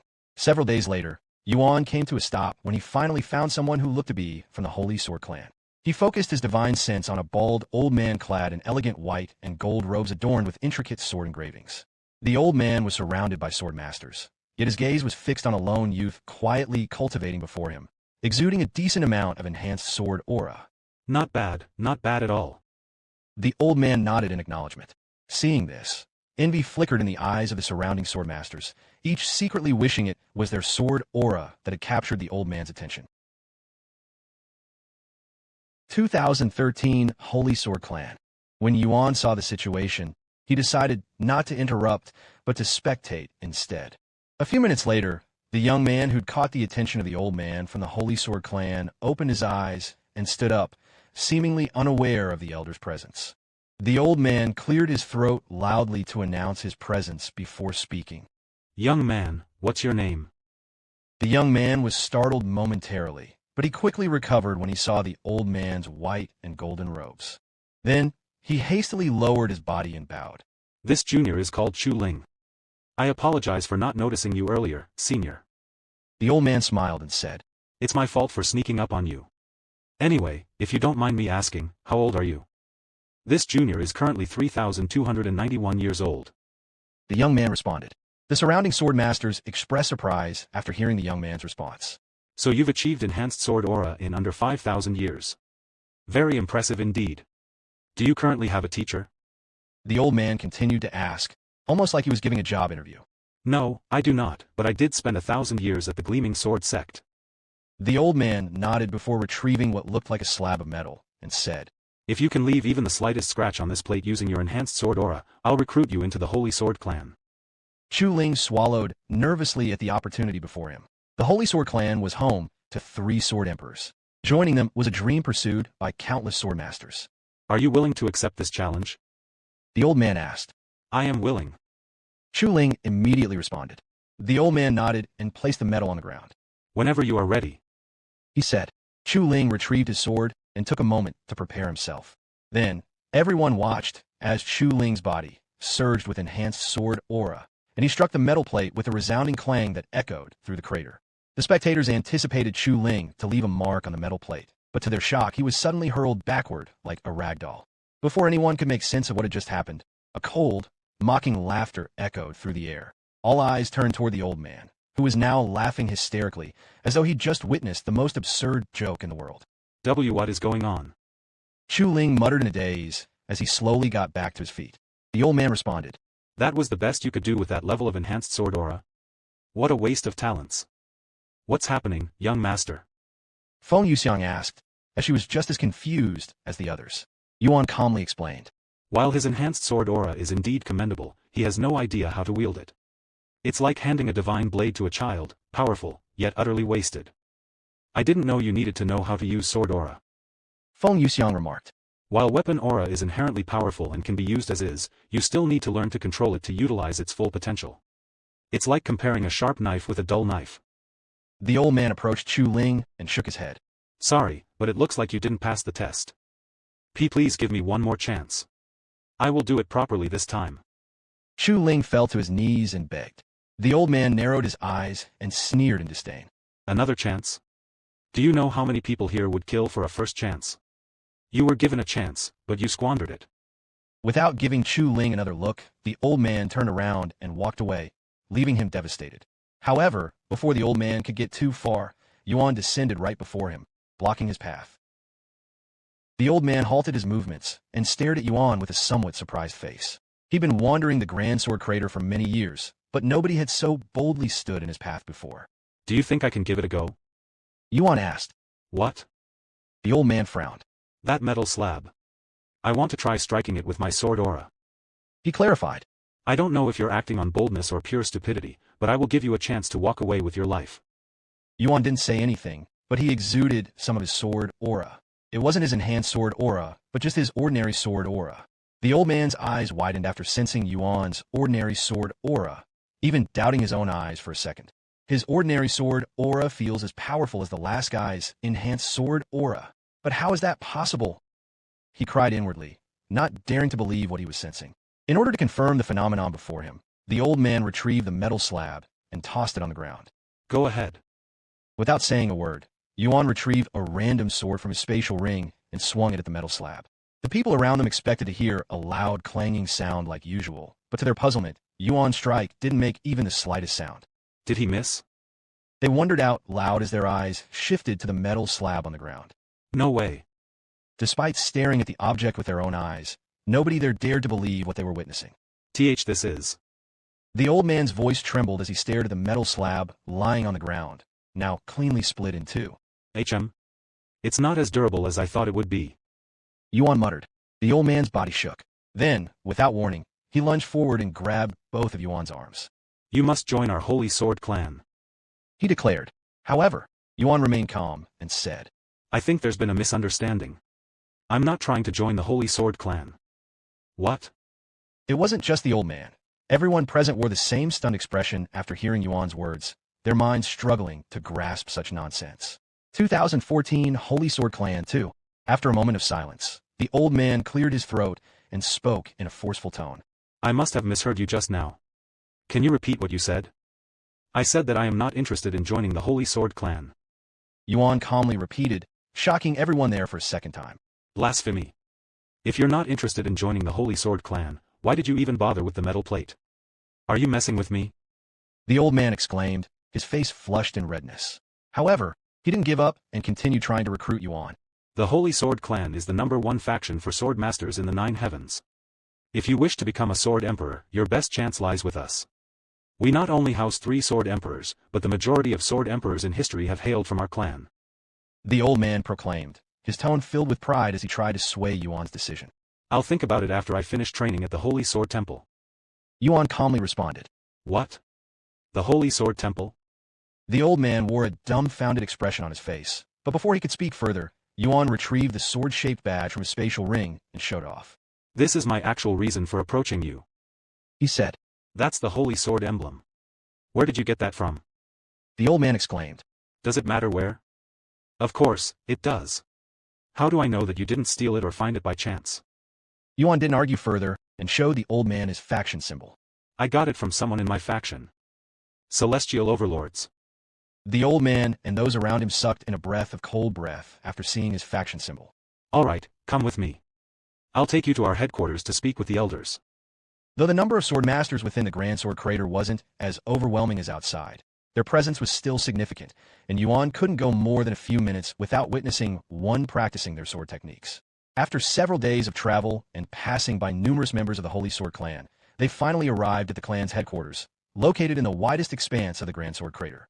Sandwiched between 2 colossal walls of earth stood several sword-shaped buildings, each varying in height but radiating the same grand presence. The old man brought Yuan to the tallest building and then had him wait inside one of the guest rooms. Wait here while I bring one of our elders here, said the old man before walking out and closing the door. However, Yuan could tell that the old man didn't leave and remained outside for some reason. A few moments later, the door opened and the old man walked back inside. My name is Li Bowen, the 4th elder of the Holy Sword clan. He introduced himself. The old man's unusual actions left Yuan speechless. Li Bowen smiled and said, There's no need for the suspicious looks. I really am an elder. He then took a seat right in front of Yuan and continued. All right, let's get straight to the topic. The Holy Sword Temple. Yuan quietly nodded. Although you have the Holy Sword emblem, that is only one of the requirements to enter the Holy Sword Temple. Is that your true cultivation? Li Bowen asked. Yes, it is. In all my years at the Holy Sword clan, I have never heard of a mortal asking to enter the Holy Sword Temple, much less stand before one myself. Do you even know what you're getting yourself into? As long as I can learn Supreme Sword Aura, I don't care. Li Bowen narrowed his eyes and said, The Holy Sword Temple may serve as a training ground, but it is a perilous place where even immortals can easily lose their life, much less a mortal like you. I'm sure you already know that, so I won't waste my breath trying to change your mind. However, I still have to test your qualifications. How will you do that? Yuan asked. It's very simple and straightforward. I just need to test your enhanced sword aura. Sounds good. Then follow me. The next moment, they left the room, and Li Bowen led Yuan to another building. Within it lay a vast training ground, where several sword masters were striking a towering wall with their enhanced sword aura. Naturally, the wall was forged from special material, similar to the metal slab Yuan had effortlessly split in two, but also vastly different at the same time. The sword masters in the room struck the wall with meticulously controlled enhanced sword aura, and had been doing so for several hours now, yet not a single one of them managed to leave even the faintest scratch. This wall is forged from a unique material with unparalleled resistance to slashing attacks. Don't even think about comparing it to the metal slab you cut through a few days ago. This is at least 1,000 times more durable. Li Bowen explained with a somewhat proud look on his face. So, how deep does the cut need to be for me to qualify? Yuan asked. Li Bowen smiled and replied. 1 inch. If you can somehow manage to leave a cut that deep on this wall, I'll personally take you to the Holy Sword Temple. But there's a condition: you can only use a spirit-grade sword and rely solely on your enhanced sword aura. No martial techniques, no powerful treasures. Fair enough. Li Bowen retrieved an ordinary spirit-grade sword that one could purchase from anywhere and handed it to Yuan. Whenever you're. Li Bowen abruptly paused mid-sentence, his expression tightening. Sensing several unfamiliar auras entering the building, he turned toward the entrance, and his eyes widened in disbelief after seeing their faces. What are they doing here? He muttered under his breath, his voice tinged with shock and unease. Meanwhile, those training at the wall halted their training and quietly bowed to the group. Yuan followed Li Bowen's gaze toward the group that had just stepped into the building. There were 6 individuals in total, but all eyes were naturally drawn to the 2 at the front. A strikingly beautiful young woman and a handsome young man, both adorned in the distinguished robes of the Holy Sword Clan. I'll be back. Don't do anything until then. Li Bowen said to Yuan before approaching the group. Greetings, Holy Sword Maiden, Holy Sword King, and everyone else. Elderly, it's been a while, said the handsome man, who was known as the Holy Sword King within the Holy Sword Clan. Yes, it's been around 150 years. What brought you guys to the 7th heaven? The Sword Emperor qualifications, of course. I know there are still a few years before it begins, but we decided to come down earlier. He explained. I see. Do you mind if we use the training grounds for a bit? The Holy Sword Maiden suddenly said. Of course not, but at your level. We won't be the ones to use it. She elaborated, looking at the other 4 behind her. Oh, I see. In any case, feel free to use it. If you need anything, don't hesitate to call me. Thank you. Li Bowen returned to Yuan shortly after, and said to him. Sorry, but we'll have to do your qualifications another time. But it won't even take a minute. I just need to hit the wall once. Yuan said. Li Bowen responded with voice transmission. I know, but this isn't about that. Do you see that beautiful woman with silver hair and that young man with the short red hair? They're the Holy Sword Maiden and the Holy Sword King. Their status within the Holy Sword Clan is only below the Sword Emperors. While the Holy Sword Maiden might not mind your presence, the Holy Sword King is known for being easily irritable. I am doing this for your own good. If you offend them, you can kiss your chance to enter the Holy Sword Temple, even with a referral. Don't worry, I doubt they'll stay for too long. Yuan found a pain in the ass, but he'd rather wait a few days, even weeks, if it meant not causing any unnecessary trouble. I don't mind waiting a little, he said. Thank you for your understanding. You can stay in one of our guest rooms for now. Li Bowen said. Who's that? The Holy Sword Maiden asked one of the sword masters who had been training there before their arrival. I'm not sure. He arrived only a few moments earlier than you guys, but I think he was trying to qualify for the Holy Sword Temple. The Holy Sword King laughed and said. There's no way. That guy was immortal. Oh, then I don't know. Sorry. It's fine. The Holy Sword Maiden shook her head. After leaving the training ground, Li Bowen brought Yuan to his guest room. You can stay here for now. I'll contact you when they are finished with the place, which shouldn't take too long. Once Li Bowen left, and he was alone, Yuan sat on the ground and closed his eyes. I might as well use this time to perfect my enhanced sword aura, he thought inwardly before immersing himself in Tian Xian's memories. 2015 Holy Sword Clan 3. Unlike his predecessors, Tian Xian was unique in the sense that he was born with all of his previous life's memories intact. This gave him an unfathomable advantage, allowing him to train with all of his previous knowledge since the day he was born. Because of this, Tian Xian was always considered a prodigy no matter where he went. Moreover, not only was Tian Xian born with all of his memories, but he also came from a renowned background, one that was known for creating many powerful sword masters. During his journey, Tian Xian quickly gained fame as an undefeated and mysterious warrior, his identity shrouded in mystery beneath the mask he always wore. He encountered Jin Shi early in his journey. After being defeated by him, she chose to follow him to get stronger, whether he liked it or not. Although he ignored her in the beginning, they eventually became something akin to master and disciple.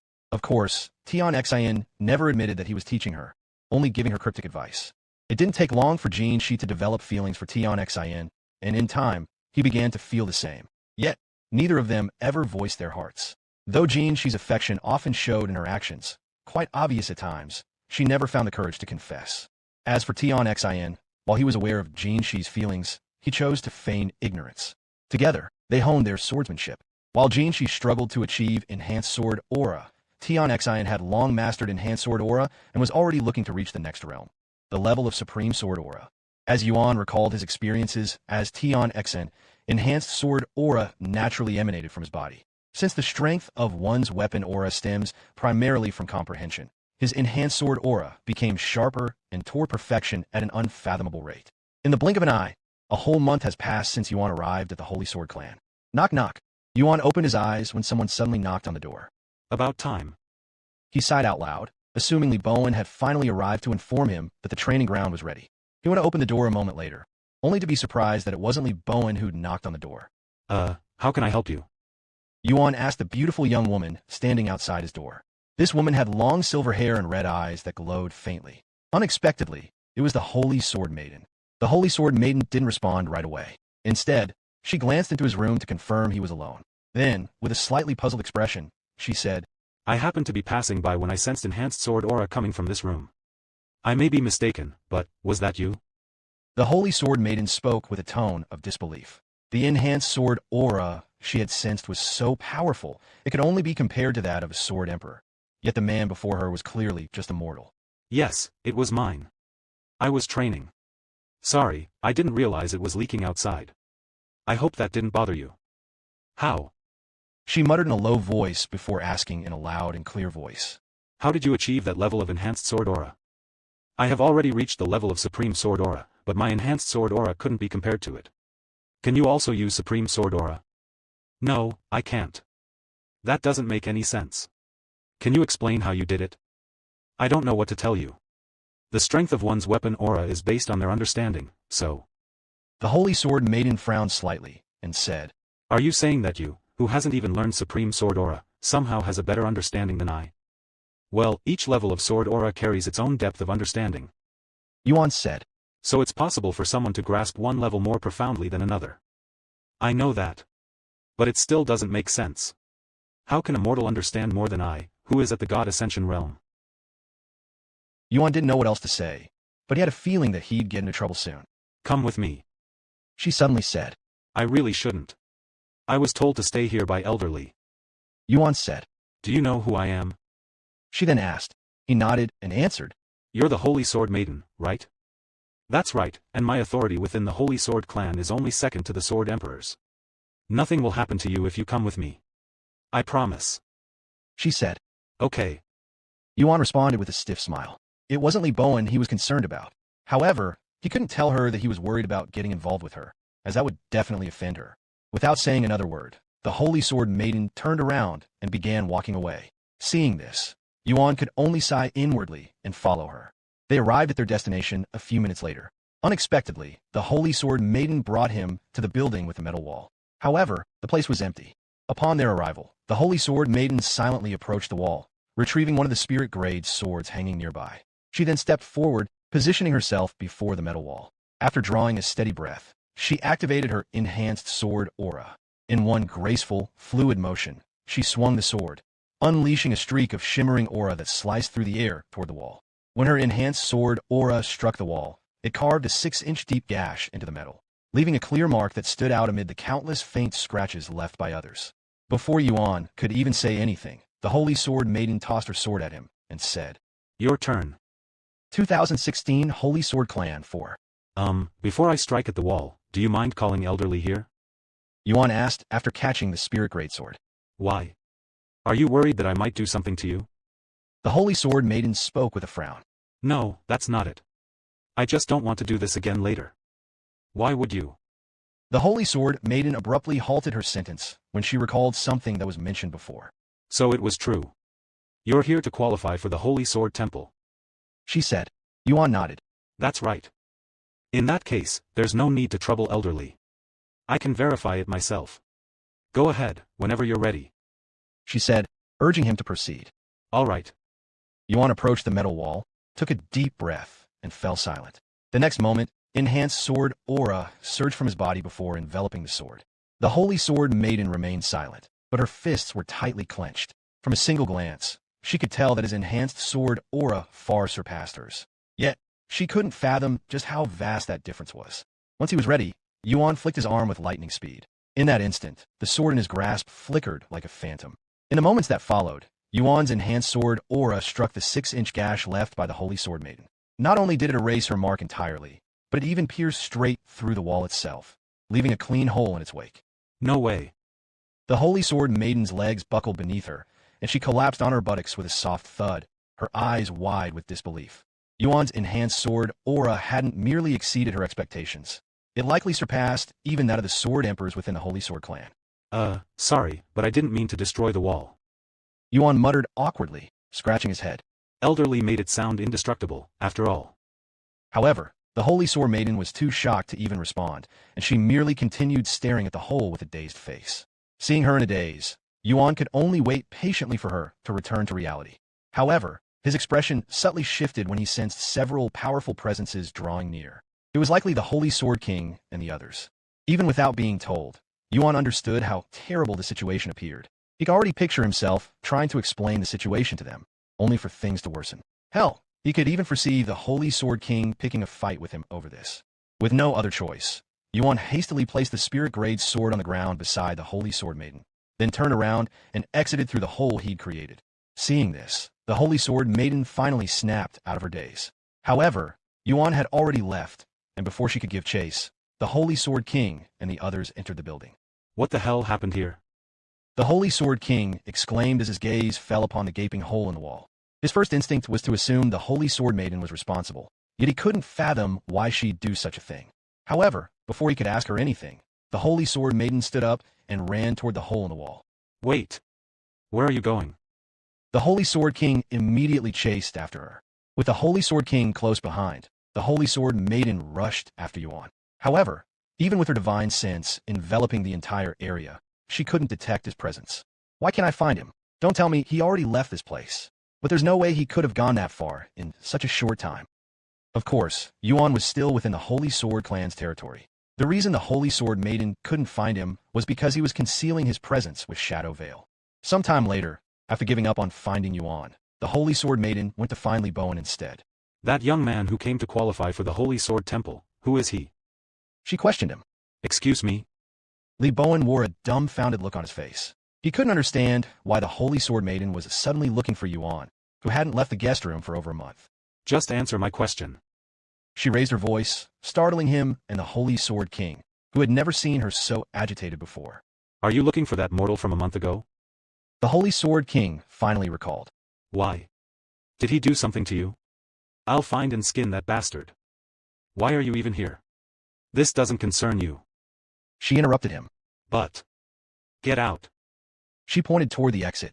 Seeing how annoyed she was, the Holy Sword King reluctantly left the room. Once they were alone, the Holy Sword Maiden continued questioning Li Bowen. Tell me everything you know about that mortal with you a month ago. She demanded. Li Bowen swallowed nervously before responding. The only thing I know about him is that he's with the Celestial Overlords. What about his name? That's, It was at this moment that Li Bowen realized he'd never asked Yuan for his name. I'm sorry, but I never got the chance to ask for his name. He admitted a moment later. Can you tell me what this is all about? He then asked. The Holy Sword Maiden rubbed her eyes and sighed before explaining. He cut through the wall. What? Li Bowen raised his eyebrows in a puzzled manner, unable to comprehend her words. The impenetrable sword wall. He cut through the entire thing with his sword aura. She repeated, this time with more detail. He what? Li Bowen exclaimed, his eyes as wide as saucers.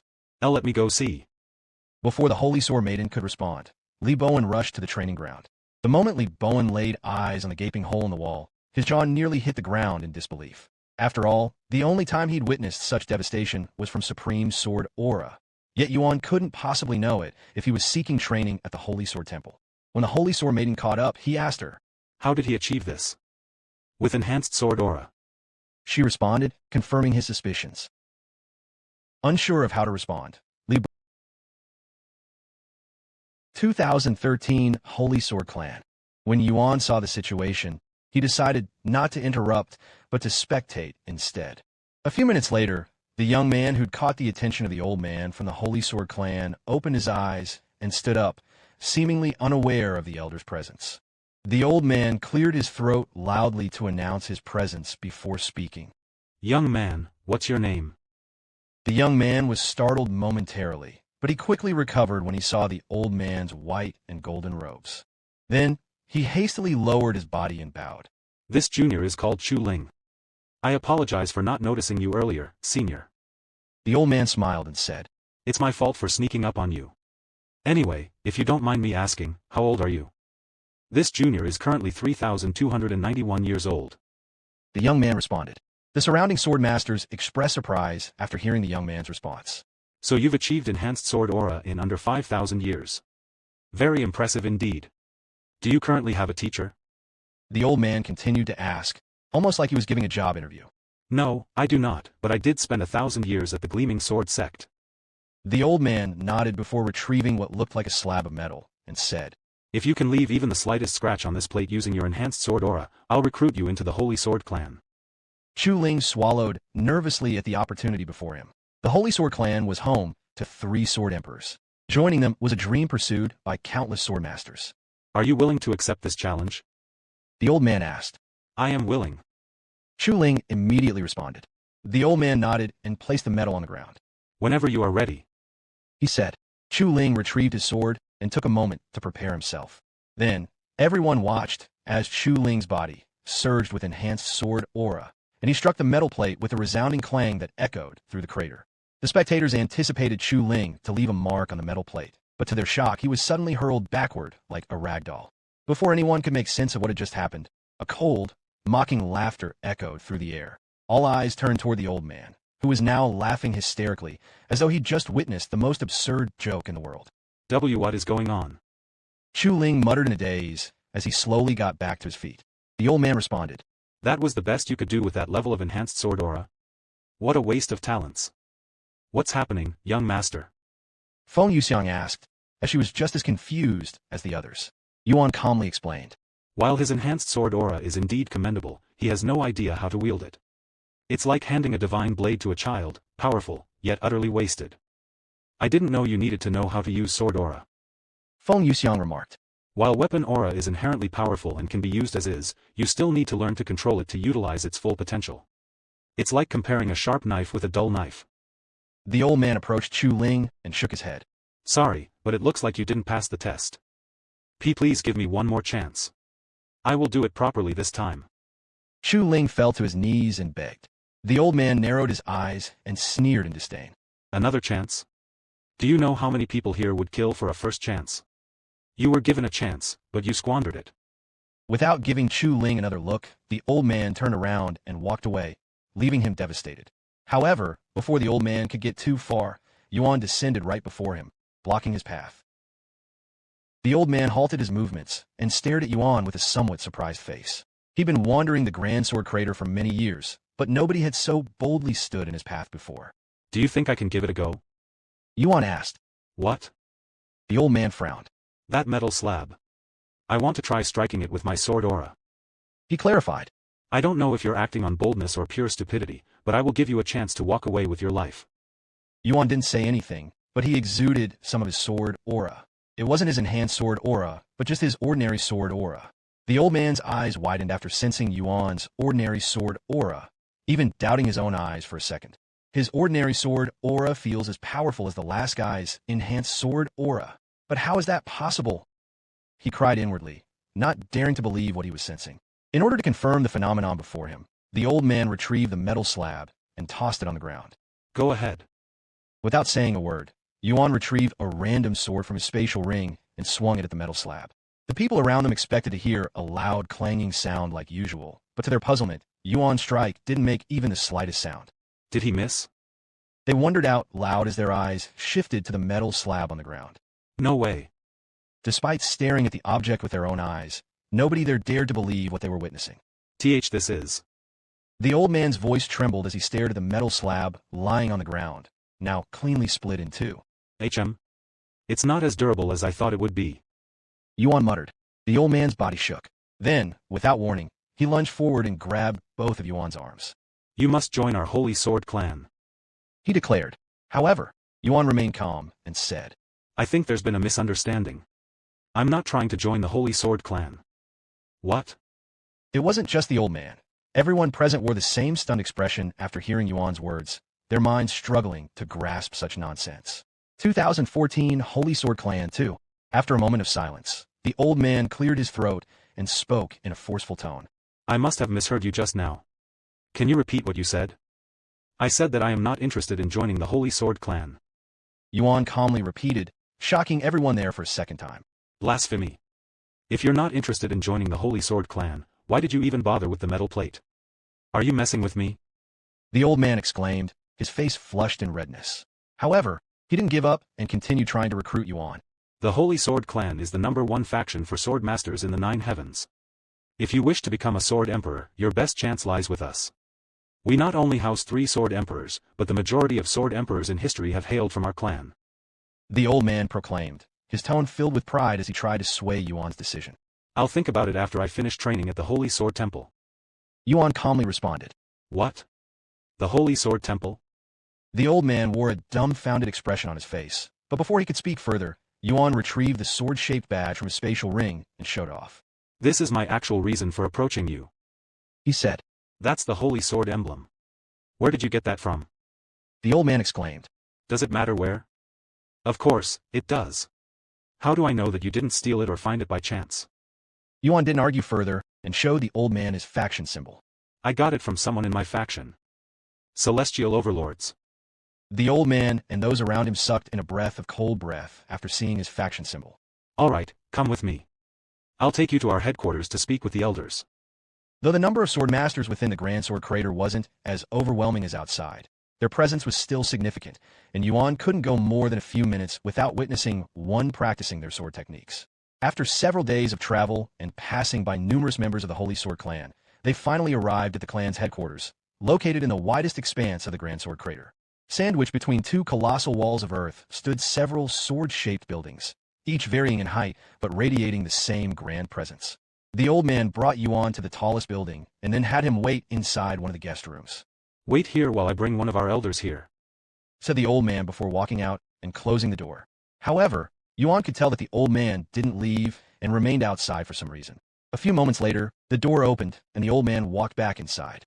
My name is Li Bowen, the 4th elder of the Holy Sword clan. He introduced himself. The old man's unusual actions left Yuan speechless. Li Bowen smiled and said, There's no need for the suspicious looks. I really am an elder. He then took a seat right in front of Yuan and continued. All right, let's get straight to the topic. The Holy Sword Temple. Yuan quietly nodded. Although you have the Holy Sword emblem, that is only one of the requirements to enter the Holy Sword Temple. Is that your true cultivation? Li Bowen asked. Yes, it is. In all my years at the Holy Sword clan, I have never heard of a mortal asking to enter the Holy Sword Temple, much less stand before one myself. Do you even know what you're getting yourself into? As long as I can learn Supreme Sword Aura, I don't care. Li Bowen narrowed his eyes and said, The Holy Sword Temple may serve as a training ground, but it is a perilous place where even immortals can easily lose their life, much less a mortal like you. I'm sure you already know that, so I won't waste my breath trying to change your mind. However, I still have to test your qualifications. How will you do that? Yuan asked. It's very simple and straightforward. I just need to test your enhanced sword aura. Sounds good. Then follow me. The next moment, they left the room, and Li Bowen led Yuan to another building. Within it lay a vast training ground, where several sword masters were striking a towering wall with their enhanced sword aura. Naturally, the wall was forged from special material, similar to the metal slab Yuan had effortlessly split in two, but also vastly different at the same time. The sword masters in the room struck the wall with meticulously controlled enhanced sword aura, and had been doing so for several hours now, yet not a single one of them managed to leave even the faintest scratch. This wall is forged from a unique material with unparalleled resistance to slashing attacks. Don't even think about comparing it to the metal slab you cut through a few days ago, this is at least 1,000 times more durable. Li Bowen explained with a somewhat proud look on his face. So, how deep does the cut need to be for me to qualify? Yuan asked. Li Bowen smiled and replied. 1 inch. If you can somehow manage to leave a cut that deep on this wall, I'll personally take you to the Holy Sword Temple. But there's a condition, you can only use a spirit-grade sword and rely solely on your enhanced sword aura. No martial techniques, no powerful treasures. Fair enough. Li Bowen retrieved an ordinary spirit-grade sword that one could purchase from anywhere and handed it to Yuan. Whenever you're. Li Bowen abruptly paused mid-sentence, his expression tightening. Sensing several unfamiliar auras entering the building, he turned toward the entrance, and his eyes widened in disbelief after seeing their faces. What are they doing here? He muttered under his breath, his voice tinged with shock and unease. Meanwhile, those training at the wall halted their training and quietly bowed to the group. Yuan followed Li Bowen's gaze toward the group that had just stepped into the building. There were 6 individuals in total, but all eyes were naturally drawn to the 2 at the front. A strikingly beautiful young woman and a handsome young man, both adorned in the distinguished robes of the Holy Sword clan. I'll be back. Don't do anything until then. Li Bowen said to Yuan before approaching the group. Greetings, Holy Sword Maiden, Holy Sword King, and everyone else. Elderly, it's been a while, said the handsome man, who was known as the Holy Sword King within the Holy Sword clan. Yes, it's been around 150 years. What brought you guys to the 7th heaven? The Sword Emperor qualifications, of course. I know there are still a few years before it begins, but we decided to come down earlier. He explained. I see. Do you mind if we use the training grounds for a bit? The Holy Sword Maiden suddenly said. Of course not, but at your level. We won't be the ones to use it. She elaborated, looking at the other 4 behind her. Oh, I see. In any case, feel free to use it. If you need anything, don't hesitate to call me. Thank you. Li Bowen returned to Yuan shortly after and said to him. Sorry, but we'll have to do your qualifications another time. But it won't even take a minute. I just need to hit the wall once. Yuan said. Li Bowen responded with voice transmission. I know, but this isn't about that. Do you see that beautiful woman with silver hair and that young man with the short red hair? They're the Holy Sword Maiden and the Holy Sword King. Their status within the Holy Sword clan is only below the Sword Emperors. While the Holy Sword Maiden might not mind your presence, the Holy Sword King is known for being easily irritable. I am doing this for your own good. If you offend them, you can kiss your chance to enter the Holy Sword Temple, even with a referral. Don't worry, I doubt they'll stay for too long. Yuan found a pain in the ass, but he'd rather wait a few days, even weeks, if it meant not causing any unnecessary trouble. I don't mind waiting a little, he said. Thank you for your understanding. You can stay in one of our guest rooms for now. Li Bowen said. Who's that? The Holy Sword Maiden asked one of the sword masters who had been training there before their arrival. I'm not sure. He arrived only a few moments earlier than you guys, but I think he was trying to qualify for the Holy Sword Temple. The Holy Sword King laughed and said. There's no way. That guy was immortal. Oh, then I don't know. Sorry. It's fine. The Holy Sword Maiden shook her head. After leaving the training ground, Li Bowen brought Yuan to his guest room. You can stay here for now. I'll contact you when they are finished with the place, which shouldn't take too long. Once Li Bowen left, and he was alone, Yuan sat on the ground and closed his eyes. I might as well use this time to perfect my enhanced sword aura, he thought inwardly before immersing himself in Tian Xian's memories. 2015 Holy Sword Clan 3. Unlike his predecessors, Tian Xian was unique in the sense that he was born with all of his previous life's memories intact. This gave him an unfathomable advantage, allowing him to train with all of his previous knowledge since the day he was born. Because of this, Tian Xian was always considered a prodigy no matter where he went. Moreover, not only was Tian Xian born with all of his memories, but he also came from a renowned background, one that was known for creating many powerful swordmasters. During his journey, Tian Xian quickly gained fame as an undefeated and mysterious warrior, his identity shrouded in mystery beneath the mask he always wore. He encountered Jin Shi early in his journey. After being defeated by him, she chose to follow him to get stronger, whether he liked it or not. Although he ignored her in the beginning, they eventually became something akin to master and disciple.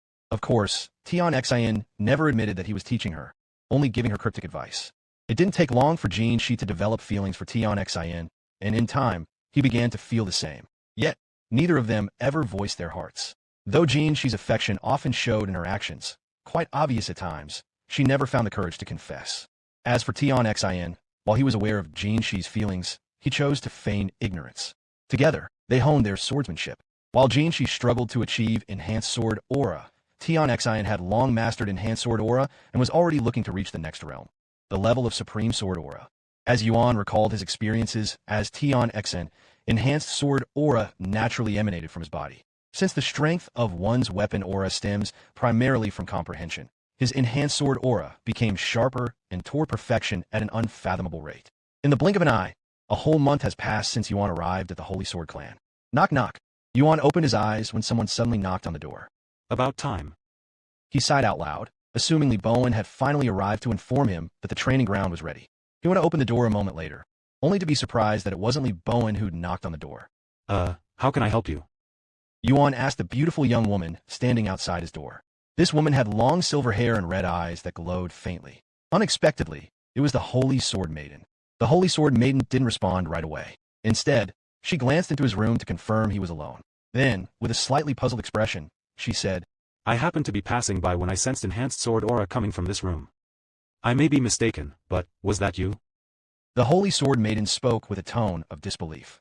The Enhanced Sword Aura she had sensed was so powerful, it could only be compared to that of a Sword Emperor. Yet the man before her was clearly just a mortal. Yes, it was mine. I was training. Sorry, I didn't realize it was leaking outside. I hope that didn't bother you. How? She muttered in a low voice before asking in a loud and clear voice. How did you achieve that level of Enhanced Sword Aura? I have already reached the level of Supreme Sword Aura, but my Enhanced Sword Aura couldn't be compared to it. Can you also use Supreme Sword Aura? No, I can't. That doesn't make any sense. Can you explain how you did it? I don't know what to tell you. The strength of one's weapon aura is based on their understanding, so. The Holy Sword Maiden frowned slightly, and said, Are you saying that you, who hasn't even learned Supreme Sword Aura, somehow has a better understanding than I? Well, each level of Sword Aura carries its own depth of understanding. Yuan said. So it's possible for someone to grasp one level more profoundly than another. I know that. But it still doesn't make sense. How can a mortal understand more than I, who is at the God Ascension realm? Yuan didn't know what else to say, but he had a feeling that he'd get into trouble soon. Come with me. She suddenly said. I really shouldn't. I was told to stay here by Elder Li. Yuan said. Do you know who I am? She then asked. He nodded and answered. You're the Holy Sword Maiden, right? That's right, and my authority within the Holy Sword Clan is only second to the Sword Emperor's. Nothing will happen to you if you come with me. I promise. She said. Okay. Yuan responded with a stiff smile. It wasn't Li Bowen he was concerned about. However, he couldn't tell her that he was worried about getting involved with her, as that would definitely offend her. Without saying another word, the Holy Sword Maiden turned around and began walking away. Seeing this, Yuan could only sigh inwardly and follow her. They arrived at their destination a few minutes later. Unexpectedly, the Holy Sword Maiden brought him to the building with the metal wall. However, the place was empty. Upon their arrival, the Holy Sword Maiden silently approached the wall, retrieving one of the spirit-grade swords hanging nearby. She then stepped forward, positioning herself before the metal wall. After drawing a steady breath, she activated her Enhanced Sword Aura. In one graceful, fluid motion, she swung the sword, unleashing a streak of shimmering aura that sliced through the air toward the wall. When her Enhanced Sword Aura struck the wall, it carved a 6-inch deep gash into the metal, leaving a clear mark that stood out amid the countless faint scratches left by others. Before Yuan could even say anything, the Holy Sword Maiden tossed her sword at him and said, Your turn. 2016 Holy Sword Clan 4. Before I strike at the wall, do you mind calling Elder Li here?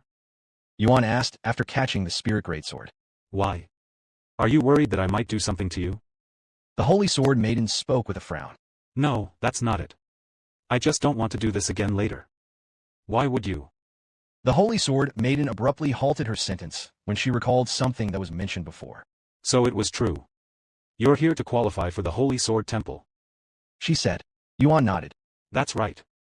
In that case, there's no need to trouble Elder Li. I can verify it myself. Go ahead, whenever you're ready. She said, urging him to proceed. All right. Yuan approached the metal wall, took a deep breath, and fell silent. The next moment, Enhanced Sword Aura surged from his body before enveloping the sword. The Holy Sword Maiden remained silent, but her fists were tightly clenched. From a single glance, She could tell that his enhanced sword aura far surpassed hers. Yet, she couldn't fathom just how vast that difference was. Once he was ready, Yuan flicked his arm with lightning speed. In that instant, the sword in his grasp flickered like a phantom. In the moments that followed, Yuan's enhanced sword aura struck the 6-inch gash left by the Holy Sword Maiden. Not only did it erase her mark entirely, but it even pierced straight through the wall itself, leaving a clean hole in its wake. No way.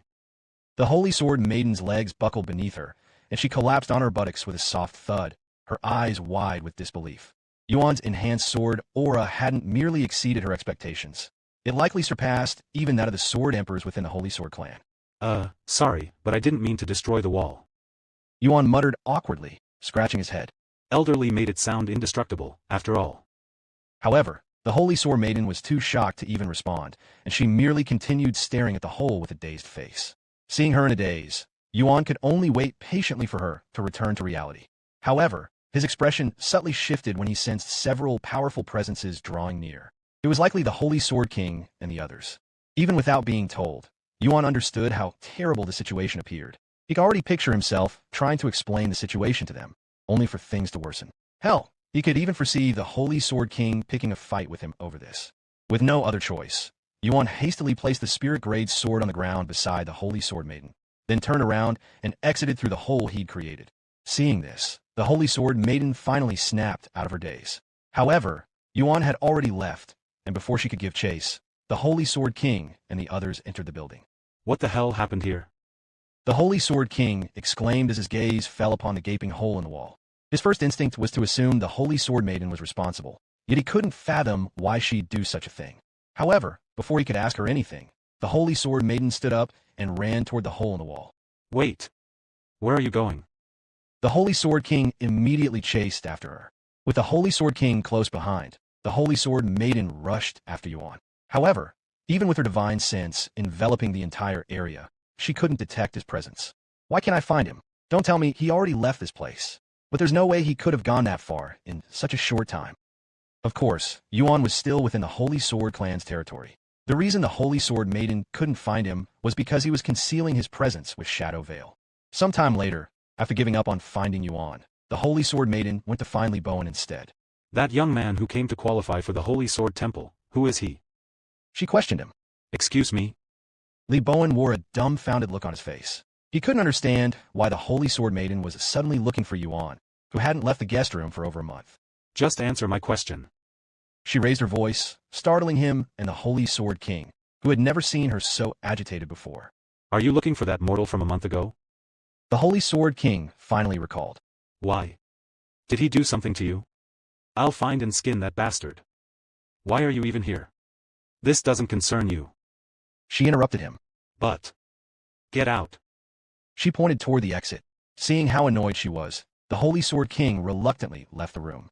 Once they were alone, the Holy Sword Maiden continued questioning Li Bowen. Tell me everything you know about that mortal with you a month ago. She demanded. Li Bowen swallowed nervously before responding. The only thing I know about him is that he's with the Celestial Overlords. What about his name? That's, It was at this moment that Li Bowen realized he'd never asked Yuan for his name. I'm sorry, but I never got the chance to ask for his name. He admitted a moment later. Can you tell me what this is all about? He then asked. The Holy Sword Maiden rubbed her eyes and sighed before explaining. He cut through the wall. What? Li Bowen raised his eyebrows in a puzzled manner, unable to comprehend her words. The impenetrable sword wall. He cut through the entire thing with his sword aura. She repeated, this time with more detail. He what? Li Bowen exclaimed, his eyes as wide as saucers. Let me go see. Before the Holy Sword Maiden could respond, Li Bowen rushed to the training ground. The moment Li Bowen laid eyes on the gaping hole in the wall, his jaw nearly hit the ground in disbelief. After all, the only time he'd witnessed such devastation was from Supreme Sword Aura. Yet Yuan couldn't possibly know it if he was seeking training at the Holy Sword Temple. When the Holy Sword Maiden caught up, he asked her. How did he achieve this? With enhanced sword aura. She responded, confirming his suspicions. Unsure of how to respond, Li 2022 Holy Sword Temple 3. What the hell was that? The sect leader exclaimed with a confused face after stabilizing himself. What just happened? The sixth elder asked, even though she already had an idea of what he was going to say. I don't know. After I entered the temple, I felt a powerful force pulling me back before I even made it to the other side. The next thing I knew, I was outside again," said the sect leader, disbelief etched across his face. "So exactly what happened to me, but in my case, I was in the middle of training," said the Sword Empress. "Hey, that doesn't count, right? I clearly didn't even begin my training." The sect leader turned to look at the sixth elder, who wore a perplexed expression on her face. Since this was the first time anything like this had happened at the Holy Sword Temple, she wasn't sure how to deal with it. However, considering the situation, it wouldn't be fair for the sect leader, who clearly didn't get any training done, if they didn't allow him to try again. "Since this is an unprecedented event, and it's clear that you didn't enter the temple properly, I'll allow you to enter again." The sixth elder eventually decided to do the unprecedented and allow someone to enter the temple again after they left. The sect leader thanked her before walking toward the entrance again. However, the Sword Empress stopped him and said, "Wait a moment." When the sect leader stopped and looked at her with a questioning gaze, she continued, "You have already been rejected by the Holy Sword Temple once. If you try to enter again, there is a chance that it might hurt you instead of just ejecting you." Now that I think about this, she's right. The sixth elder agreed. This is a highly unusual and unprecedented issue. If you attempt to enter again, we cannot guarantee your safety. While countless people have died while training inside the Holy Sword Temple, this was a different situation. The sect leader swallowed nervously. He wouldn't have any regrets if he died while training inside the Holy Sword Temple, but he'd never be able to die peacefully if he died trying to enter the Holy Sword Temple. Then what should I do? The sect leader asked for their opinion, even though he already knew the answer. "You can either try to enter again or just leave it as it is," said the Sword Empress. The sect leader gritted his teeth in frustration. He'd waited hundreds of years for this moment, even leaving his sect for a prolonged period of time just to prepare for the Holy Sword Temple. Yet, after all that preparation, does he have to leave empty-handed? He couldn't accept this result. He started at the open entrance, which was now emitting an ominous aura, with a serious pondering face. Eventually, he walked forward and said, "I'll take the risk." The sixth elder and the Sword Empress didn't say anything since they had no authority in his decision, and they'd already warned him of the potential danger. They all watched as the sect leader disappeared into the Holy Sword Temple. Time seemed to slow as everyone waited, tense and uncertain, to see if the sect leader would be ejected from the Holy Sword Temple once more. Seconds passed, but nothing happened. "Did he manage to get inside?" The sixth elder questioned out loud. "Looks like." Before the Sword Empress could even finish her sentence, something came out of the Holy Sword Temple. However, it wasn't the sect leader, but a glowing orb of light. Holy fuck. The Sword Empress subconsciously cursed when she saw this. The sect leader had been ejected once more, but this time, it was only his soul. His physical body was nowhere to be seen. This could mean only one of two things. Either his body had been destroyed, or he had been forcefully stripped from it as punishment for defying the Holy Sword Temple's warning. "And my physical body?" The sect leader exclaimed in shock after realizing he'd emerged from the Holy Sword Temple as just his soul. "Sixth Elder. This is unacceptable. How are you going to compensate me for this?" The sect leader's angry voice rippled throughout the place. That's... Although they had warned him of the risks of entering again, and the Holy Sword Temple's malfunction wasn't directly their fault, others might not see it that way. After all, the Holy Sword clan owned and managed the temple, and if anything went wrong, they would be held accountable. The Sword Empress stepped forward and said, "Listen here, you little bastard. I warned you loud and fucking clear that something like this would happen, but you went ahead and risked it. You're lucky to have escaped with your life. You..." The sect leader wanted to say something, but was immediately interrupted by the Sword Empress. "However, it's true that the Holy Sword Temple is malfunctioning, and while we currently have no idea why, we'll compensate you for the trouble. We'll pay for the resources for your new physical body and some more, and we'll also allow you to enter the Holy Sword Temple without needing to wait once we figure out and fix the issue. Of course, that is if you want to come back here in the future. If you're not satisfied with the compensation, we can continue this at a later date in a more formal setting." The sect leader remained silent for a moment before responding. "This isn't over. I'll contact the Holy Sword clan again after I deal with my physical body." After saying that, the sect leader flew away, disappearing into the starry sky. Fuck, what a pain in the ass. The Sword Empress cursed out loud after he left, rubbing her eyes in a stressed manner. This is indeed quite troublesome. How are we supposed to fix a problem we don't even understand? The sixth elder sighed. 2023 Holy Sword Temple 4. So, what should we do about the Holy Sword Temple? We don't know what's causing it to reject people. The sixth elder looked at the Sword Empress for her thoughts. The Sword Empress shrugged. How the hell am I supposed to know? Unless the creator of the temple is here, there's no way we will know for sure. The god of creation. He died several eras ago, so that's impossible. Unbeknownst to them, the individual they were talking about was standing right behind them. Looks like we'll have to shut down the Holy Sword Temple until we figure it out, said the Sword Empress. We're going to have a lot of complaints. Fuck them. The Sword Empress calmly cursed. If they can't understand why we have to shut the place down, then let them go inside and experience the reason for themselves. Of course, we won't be compensating for anything. And harm our reputation even more. The sixth elder shook her head. The two of them fell silent. Yuan suddenly spoke out. Huh? You're still here? Get lost already. The Sword Empress said, waving him off with a dismissive gesture. He continued. This might sound crazy, but I'd like to enter the Holy Sword Temple. The two ladies turned to look at him with raised eyebrows. Are you serious? Even after seeing everything that had happened? The sixth elder remarked with a dumbfounded look on her face. Yuan nodded. Yes. Listen here, you dumb brat. The Descending Sword Pavilion sect leader only survived because he was a God Ascension Realm cultivator and could live without a physical body. If you go inside, you'll definitely die. Even so, I'd like to try. Yuan said with a stubborn expression. The Sword Empress rubbed her eyes and looked at the sixth elder, saying, Can you believe this fucking idiot? The sixth elder could only shake her head in silence. You know what? I don't know why you're so eager to die, but it's none of our business. Go ahead and enter the temple if you want. The Sword Empress said a moment later. Thank you. Yuan bowed to them and turned to face the temple's entrance. You're not serious, are you? Please think this through. You are one of the most talented individuals I've come across. It'd be a waste to die here. While the Sword Empress couldn't care less if Yuan died, the sixth elder, who'd witnessed his talents, couldn't bear to see him die such a pointless death and decided to block his path. Since when were you such a busybody, sixth elder? Just let him die. You're only saying that because you didn't see his trial. This young man, his enhanced sword aura is likely even stronger than yours. She responded.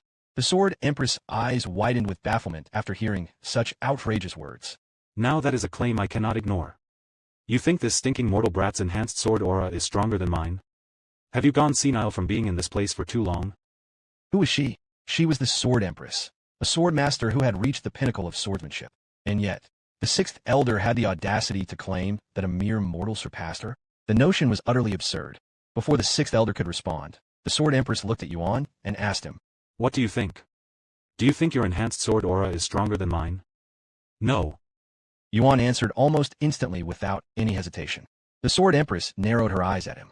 Your words are telling me one thing, but your eyes are telling me something else. She eventually said. Then, without another word, she walked away from the temple and stopped in an open area. Come, let me see your enhanced sword aura for myself. If you can defeat me, I'll let you enter the Holy Sword Temple.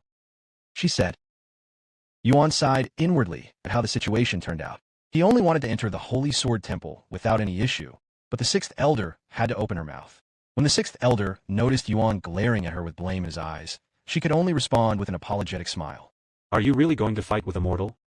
If this spreads, your reputation will truly hit rock bottom, said the sixth elder, trying to stop the farce. Who the hell said we're going to fight? We're just clashing enhanced sword auras with each other, nothing more, nothing less. Don't worry, I won't hurt him. Seeing the Sword Empress' stubborn face, Yuan knew he had no choice but to play along.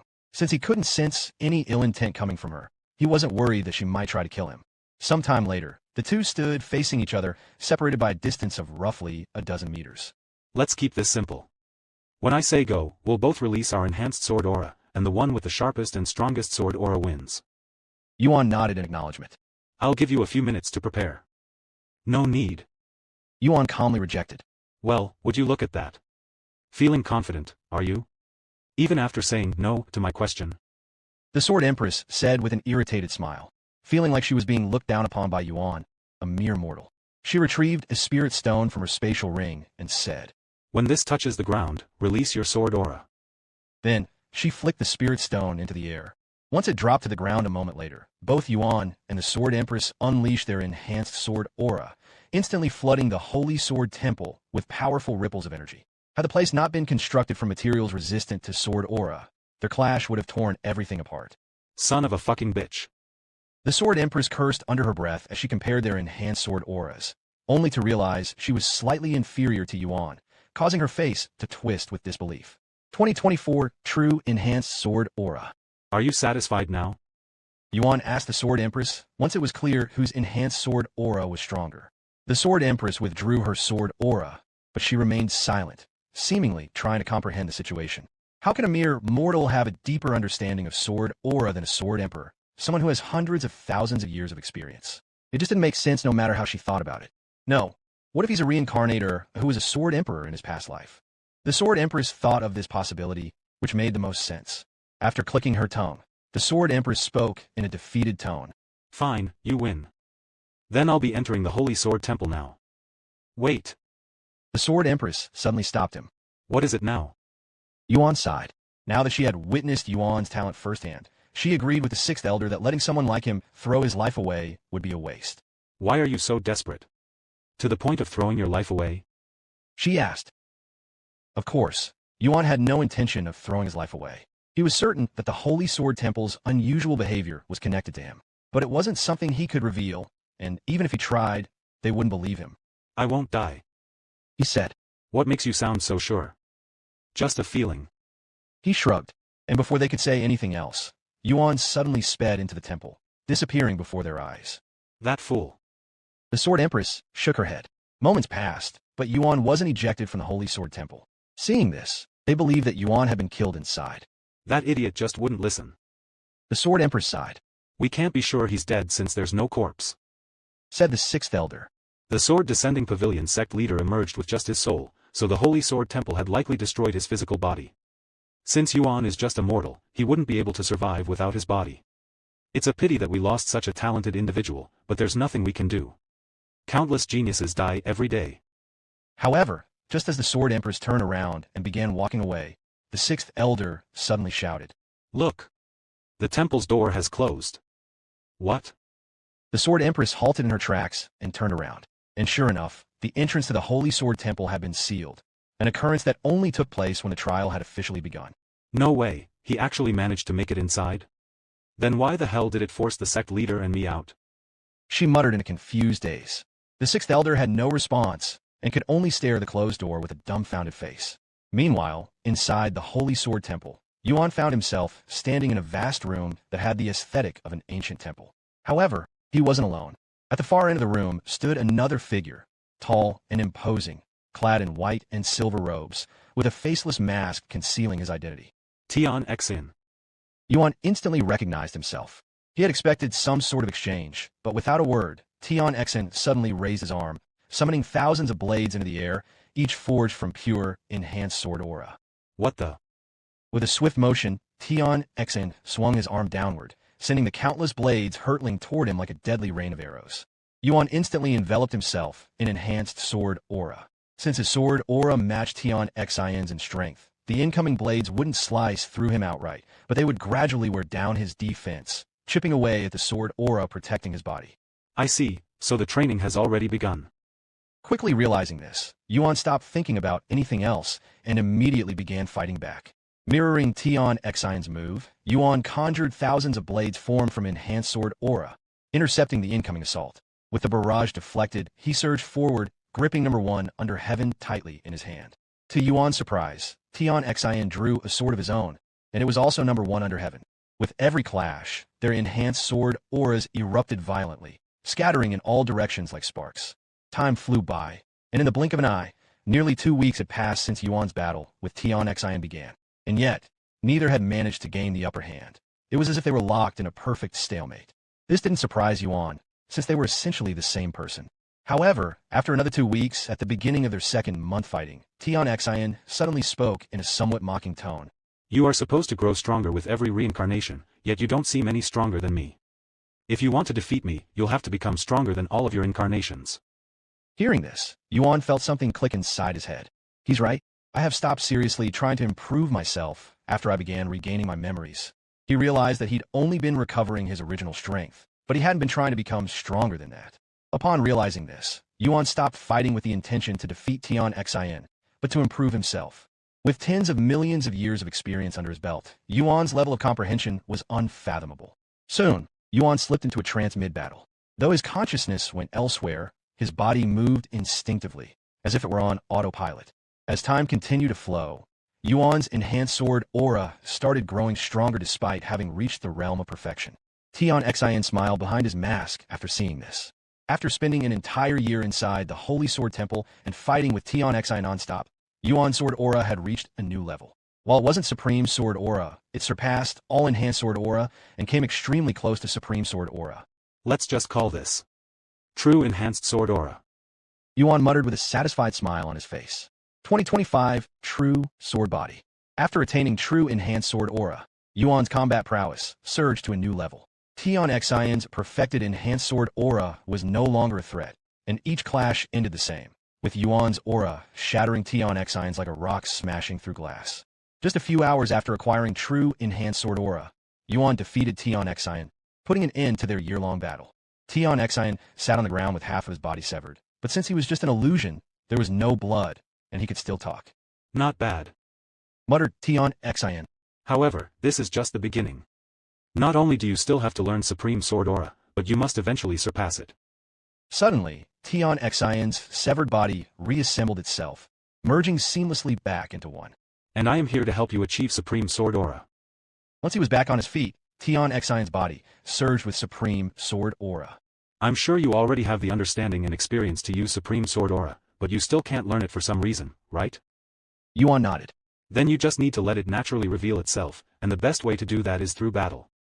It's going to hurt, so brace yourself.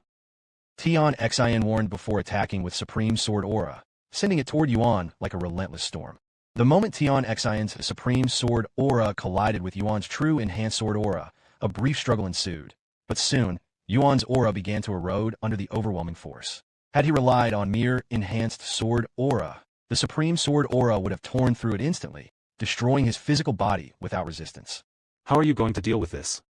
Tian Xian laughed maniacally as he continued his onslaught, his Supreme Sword Aura growing stronger with every passing moment until it eventually was strong enough to destroy Yuan's True Enhanced Sword Aura instantly. Unfortunately, there was little Yuan could do but endure the onslaught. Without his regeneration abilities, he would have perished in that very moment. Yet, he persevered, enduring relentless pain for months on end. After another year of fighting Tian Xian, Yuan improved himself once more.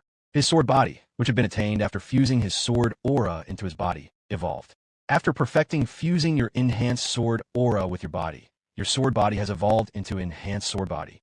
After acquiring enhanced sword body, Yuan's body became untouchable by enhanced auras. Of course, since he was up against Supreme Sword Aura, Tian Xian could still damage him. Half a month later, Yuan improved his enhanced sword body again, this time fusing his True Enhanced Sword Aura with it. After perfecting fusing your True Enhanced Sword Aura with your body, your sword body has evolved into True Sword Body. Throughout the history of the Nine Heavens, fewer than 100 sword masters have ever attained a sword body, most of them being sword emperors. Yet the number of those who have achieved an enhanced sword body is even rarer, numbering fewer than 10. To reach that level, one must not only master but also perfect enhanced sword aura, a feat even more difficult than attaining Supreme Sword Aura. As for the True Sword Body, Yuan had just become the first in history to attain it. No one had ever reached the level of True Enhanced Sword Aura before, as most abandoned their pursuit of Enhanced Sword Aura after achieving the more prestigious Supreme Sword Aura. Now with the True Sword Body, Tian Xian's Supreme Sword Aura could only damage his skin and leave scratches. By now, 3 years had passed since Yuan parted ways with the others to train in the Holy Sword Temple. Though he had yet to attain Supreme Sword Aura, his overall combat prowess had grown tremendously, and he could feel its manifestation drawing near. Most cultivators who attain Supreme Sword Aura spend millions of years honing their craft to manifest even a trace of it, and the majority who pursue it never succeed at all. But Yuan was confident that he would acquire it within the next 3 years. Empowered by his True Sword Body, Yuan fought Tian Xian with even greater ferocity. Each clash between them shook the entire temple to its core, but because they battled within a separate dimension, the world outside remained undisturbed.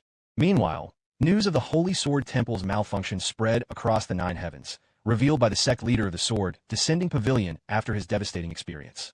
The news left many disheartened and anxious for the future of the Sword Path, as the vast majority of those who had attained Supreme Sword Aura had done so within the temple's training grounds. The Holy Sword Clan, responsible for overseeing the temple, scrambled to find someone capable of analyzing and repairing the issue. Although Yuan had managed to enter without any issue, they didn't want to risk it, and until he came out, there was no concrete evidence that the temple was safe. However, The Holy Sword Temple was no ordinary structure, but a divine treasure forged by the exalted blacksmith, who has long perished. As such, their only option was to seek out the most experienced blacksmiths in the nine heavens, that being the current god of creation. Time passed, and in the blink of an eye, another year had passed, making it nearly half a decade since Yuan made his way to the Holy Sword Temple. Inside, he was still fighting Tian Xian. However, Yuan's sword aura had begun showing signs of supreme sword aura. After another month of relentless combat, Yuan's body suddenly became shrouded in an aura so sharp and intense that it seemed ready to slice through space itself. You have learned supreme sword aura. In just 4 years, 3 years since he entered the Holy Sword Temple, Yuan had achieved supreme sword aura, something that took the others millions of years to achieve. If this were made public, it would cause an unprecedented uproar. 2026 Supreme Sword Aura. Supreme Sword Aura. I've missed this feeling. Yuan muttered to himself, savoring the overwhelming power coursing through him. But he wasn't content. If he intended to compete in the Sword Emperor qualifications, his current mastery wouldn't be enough. At the very least, he needed to gain true control over it. Hey, I know you're far more capable than what you've shown me so far. Yuan suddenly said to him. Fight me with all you've got. With everything I've got. At your current level, I could instantly kill you. Tian Xian mocked. I'm not asking you to kill me, just push me to my limits. Make me feel like I'm on the edge of death. Yuan said, a cold smile curling on his lips. Tian Xian also smiled behind his mask. Very well. He responded a moment later. In the very next moment, Tian Xian's aura erupted, instantly transforming the atmosphere of the training grounds into something grim and suffocating, like death itself had descended. He was no longer holding back as a true immortal. His cultivation surged into the god ascension realm. At the same time, his supreme sword aura intensified, rising to a state of perfection. Under Tian Xian's overwhelming pressure, Yuan could barely remain standing. Each breath felt like a struggle, as though an invisible hand was tightening around his throat. Now, are you ready for the real training to begin? Tian Xian spoke in a somewhat sadistic tone, sending chills down Yuan's spine. Ready or not, here I come. Without giving Yuan a chance to respond, Tian Xian activated Shadow Veil, vanishing in an instant and reappearing behind him. Number 1 under heaven already piercing through Yuan's back. Yuan coughed up a mouthful of blood, but quickly steadied himself and swung behind him, only to strike nothing but air. In the blink of an eye, Tian Xian was in front of him, his blade already mid-swing. Before Yuan could even register what was happening, all of his limbs had been severed. Tian Xian's attacks weren't powered by Supreme Sword Qi alone. They were also reinforced with Celestial Qi. That was why he could so effortlessly tear through Yuan's body.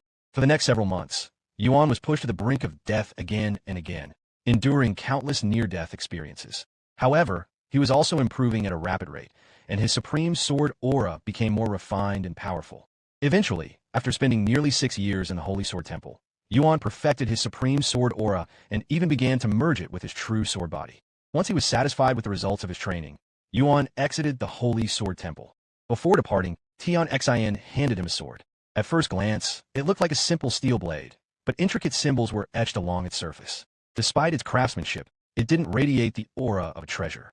Instead, it seemed more like a unique ornament with hidden meaning. Do you know what this is? Tian Xian asked him. Yuan pondered for a moment before recalling something. Yes, I do. Then, do you know where to go? Of course. After passing the sword to him, Tian Xian turned around and calmly walked away, disappearing like a ghost after a few steps. Yuan left the Holy Sword Temple shortly afterward. Meanwhile, outside the Holy Sword Temple, the Holy Sword clan had spent the past several years tirelessly inspecting the structure, desperately trying to uncover the source of the problem. However, since the Holy Sword Temple had shut its door, they were unable to go inside and could only work from the outside. Damn it. If only we could go inside the temple. It's been closed for half a decade by now. When do you think it'll open, if it'll even open again? The longest someone has spent inside the temple is about 100 years, but most people tend to leave after a decade or two, earlier if they come out as corpses. But the one who went inside was immortal, right? I'm surprised he hasn't come out already. He could already be long dead for all we know. That's true. However, just moments later, the doors to the Holy Sword Temple slowly creaked open, drawing the attention of everyone present. All eyes widened as a handsome man stepped out. Though he had already withdrawn his supreme sword aura, its remnants clung to him, residue from years of continuous use. Everyone there was a sword master, and the moment they sensed the lingering aura surrounding Yuan, they instinctively swallowed hard and lowered their heads, humbled by the overwhelming presence. You're alive. A familiar face suddenly approached him. It's been a while, Sixth Elder. Yuan said with a gentle smile. She swallowed hard, her voice trembling as she stammered. Why you learned Supreme Sword Aura? In just 5 years?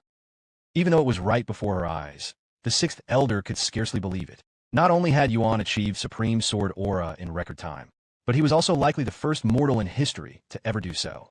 Looks like it. Yuan calmly responded. Anyway, I'll be leaving now. Wait. Please wait. The Sixth Elder stopped him. There was no way she could let him leave just like that. Why don't you join our Holy Sword clan? The Sixth Elder said eagerly. Our faction leader isn't here right now, but if he were, he'd be begging you himself. With your talent, you're destined to become the greatest swordmaster in history, perhaps even surpassing the Faceless Sword Emperor.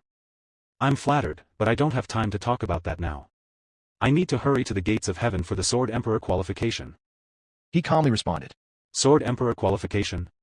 You're also going to participate? Of course. That's perfect since our faction leader and the others are currently there to spectate it. She said. Come with me. Yuan nodded and followed her, leaving the others behind, still staring in a daze and struggling to comprehend what they had just witnessed. Congratulations, you have finished listening to the current content.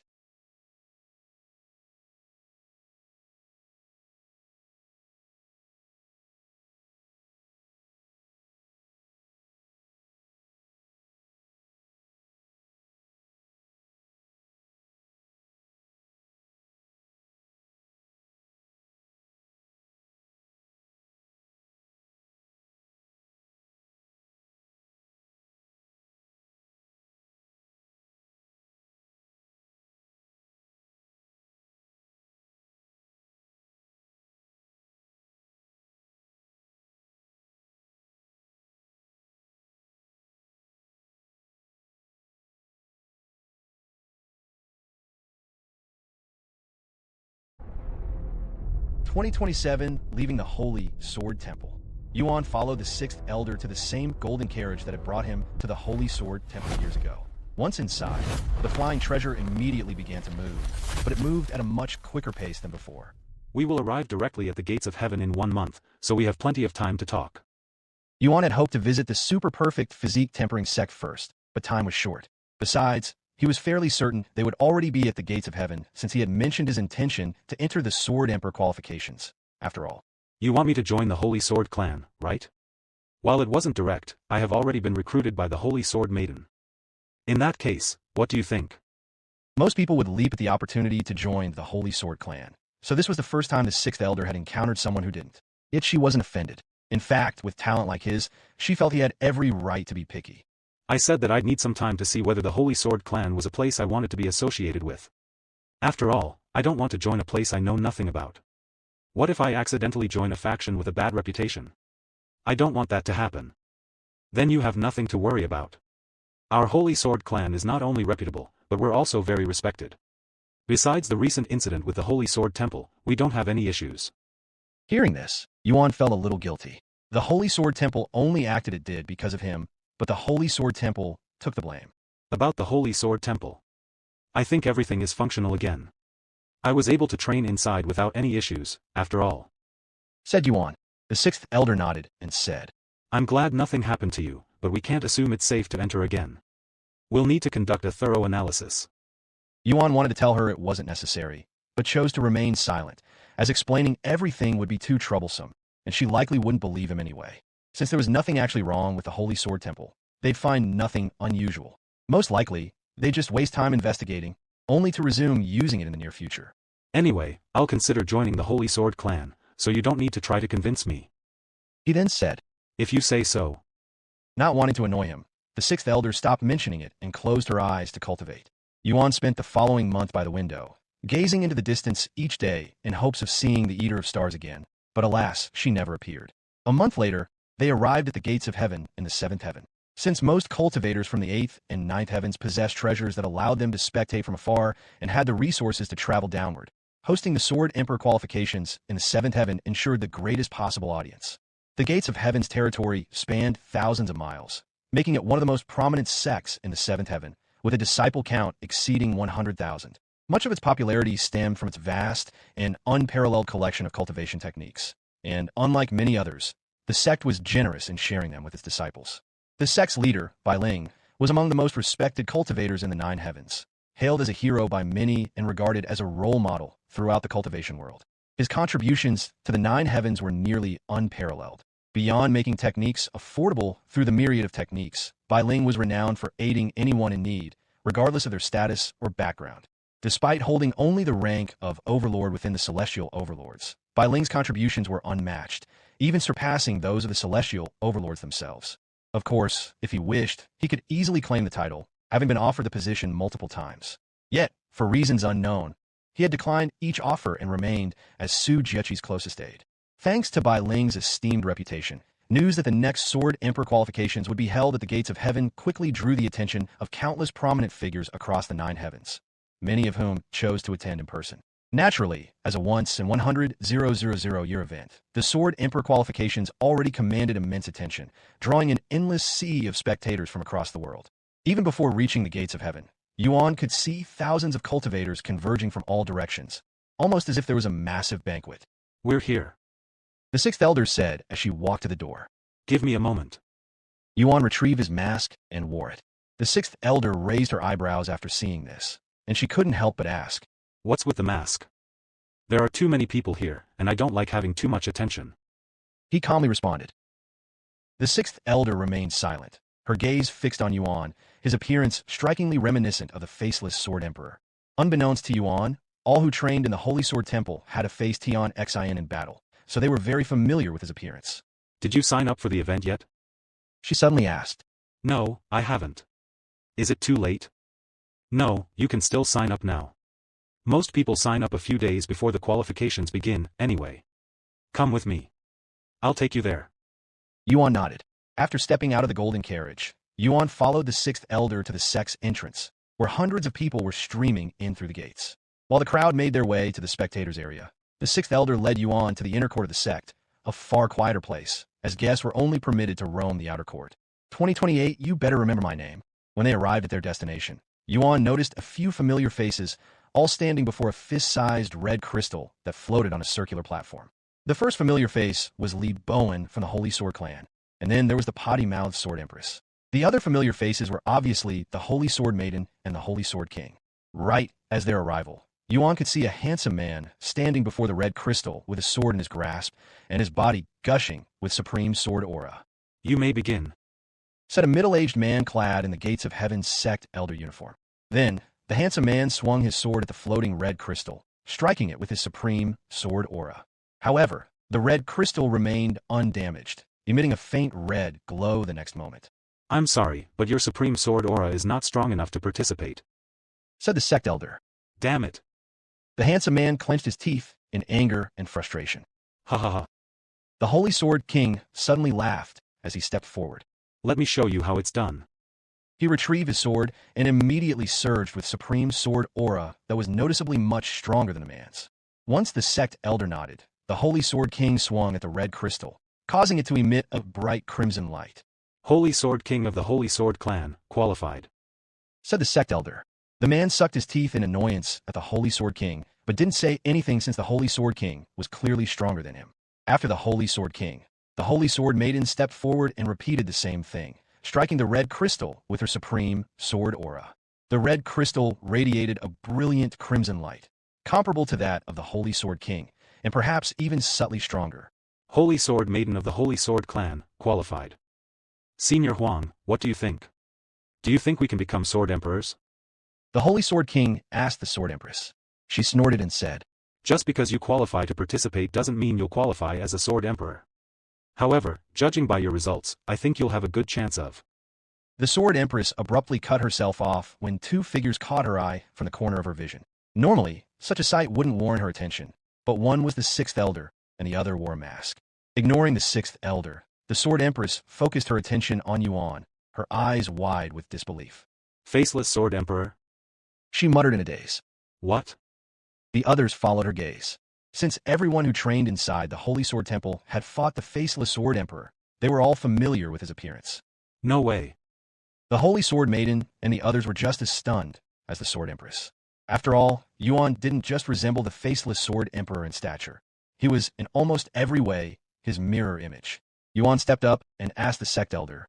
I just need to hit this crystal with my supreme sword aura, right? Yes, but you're... The sect elder looked at Yuan with raised eyebrows because of his low cultivation. However, Yuan ignored him. Without even drawing a sword, he simply extended a finger toward the crystal before channeling a vast amount of supreme sword aura, all concentrated at his fingertip. The Holy Sword Maiden and the Holy Sword King immediately frowned as they sensed his supreme sword aura, as it was far superior to their own. A moment later, Yuan unleashed his supreme sword aura, directing it straight at the red crystal. The crystal flared with a brilliant crimson light for a brief second, then abruptly dimmed as cracks began to spread across its surface. The sect elder exclaimed in a shocked and nervous voice when he saw the cracks. The red crystal was renowned as the strongest and most durable material in the Nine Heavens when it came to withstanding sword auras, and only sword emperors would be able to damage it. Yet, Yuan had cracked it with such ease. Sorry, I didn't think it would be so fragile. Wait a second, that voice and cultivation. The sword empress suddenly realized something and approached Yuan. However, as she stood before him, she began doubting herself. No, it can't be you. She muttered. She thought he was Yuan, but he'd entered the Holy Sword Temple a few years ago. There was simply no way he could have learned supreme sword aura and honed it to such a terrifying degree in such a short amount of time. It is him. The sixth elder suddenly spoke. The sword empress turned to look at her with wide eyes. He came out of the Holy Sword Temple a month ago, and we came straight here because he wanted to participate in the Sword Emperor qualifications. She continued. After hearing this, the sword empress turned to look at Yuan again. Then, she spoke in a somewhat trembling voice. I had expected you to be a true reincarnator when I saw your talents at the Holy Sword Temple, and you've just confirmed it. If I had to gamble, I'd bet my entire fortune that you were the faceless Sword Emperor in your past life. Him? A true reincarnator? The others exclaimed, their eyes wide with shock and disbelief. Yuan smiled behind his mask and said, You're giving me too much credit. I'm flattered. Humph. A cold snort suddenly resounded, and the Holy Sword King stepped forward. Even if you're the faceless Sword Emperor's reincarnation, I won't lose to you. The Sword Emperor qualifications are much more than just the strength of our supreme sword aura. After staring at him for a second, Yuan pretended not to know him and said, Sorry, but who are you? The Holy Sword King trembled in anger before responding in a loud voice. I am the Holy Sword King, Zhang Wubing, the man who will defeat you. You better remember my name. 2029, a month delay. You'll defeat me? I'll look forward to it.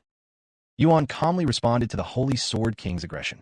The Sword Empress merely shook her head in silence. Although she wanted to smack some sense into the Holy Sword King's head, there was also no guarantee that Yuan would win the Sword Emperor qualifications just because his supreme sword aura was stronger. The qualifications tested more than just the strength of one's supreme sword aura. It also evaluated the swordmaster's skill, versatility, and overall mastery of their swordsmanship. After all, becoming a sword emperor demanded more than raw power, and only the most refined and knowledgeable swordmasters could earn such a prestigious title.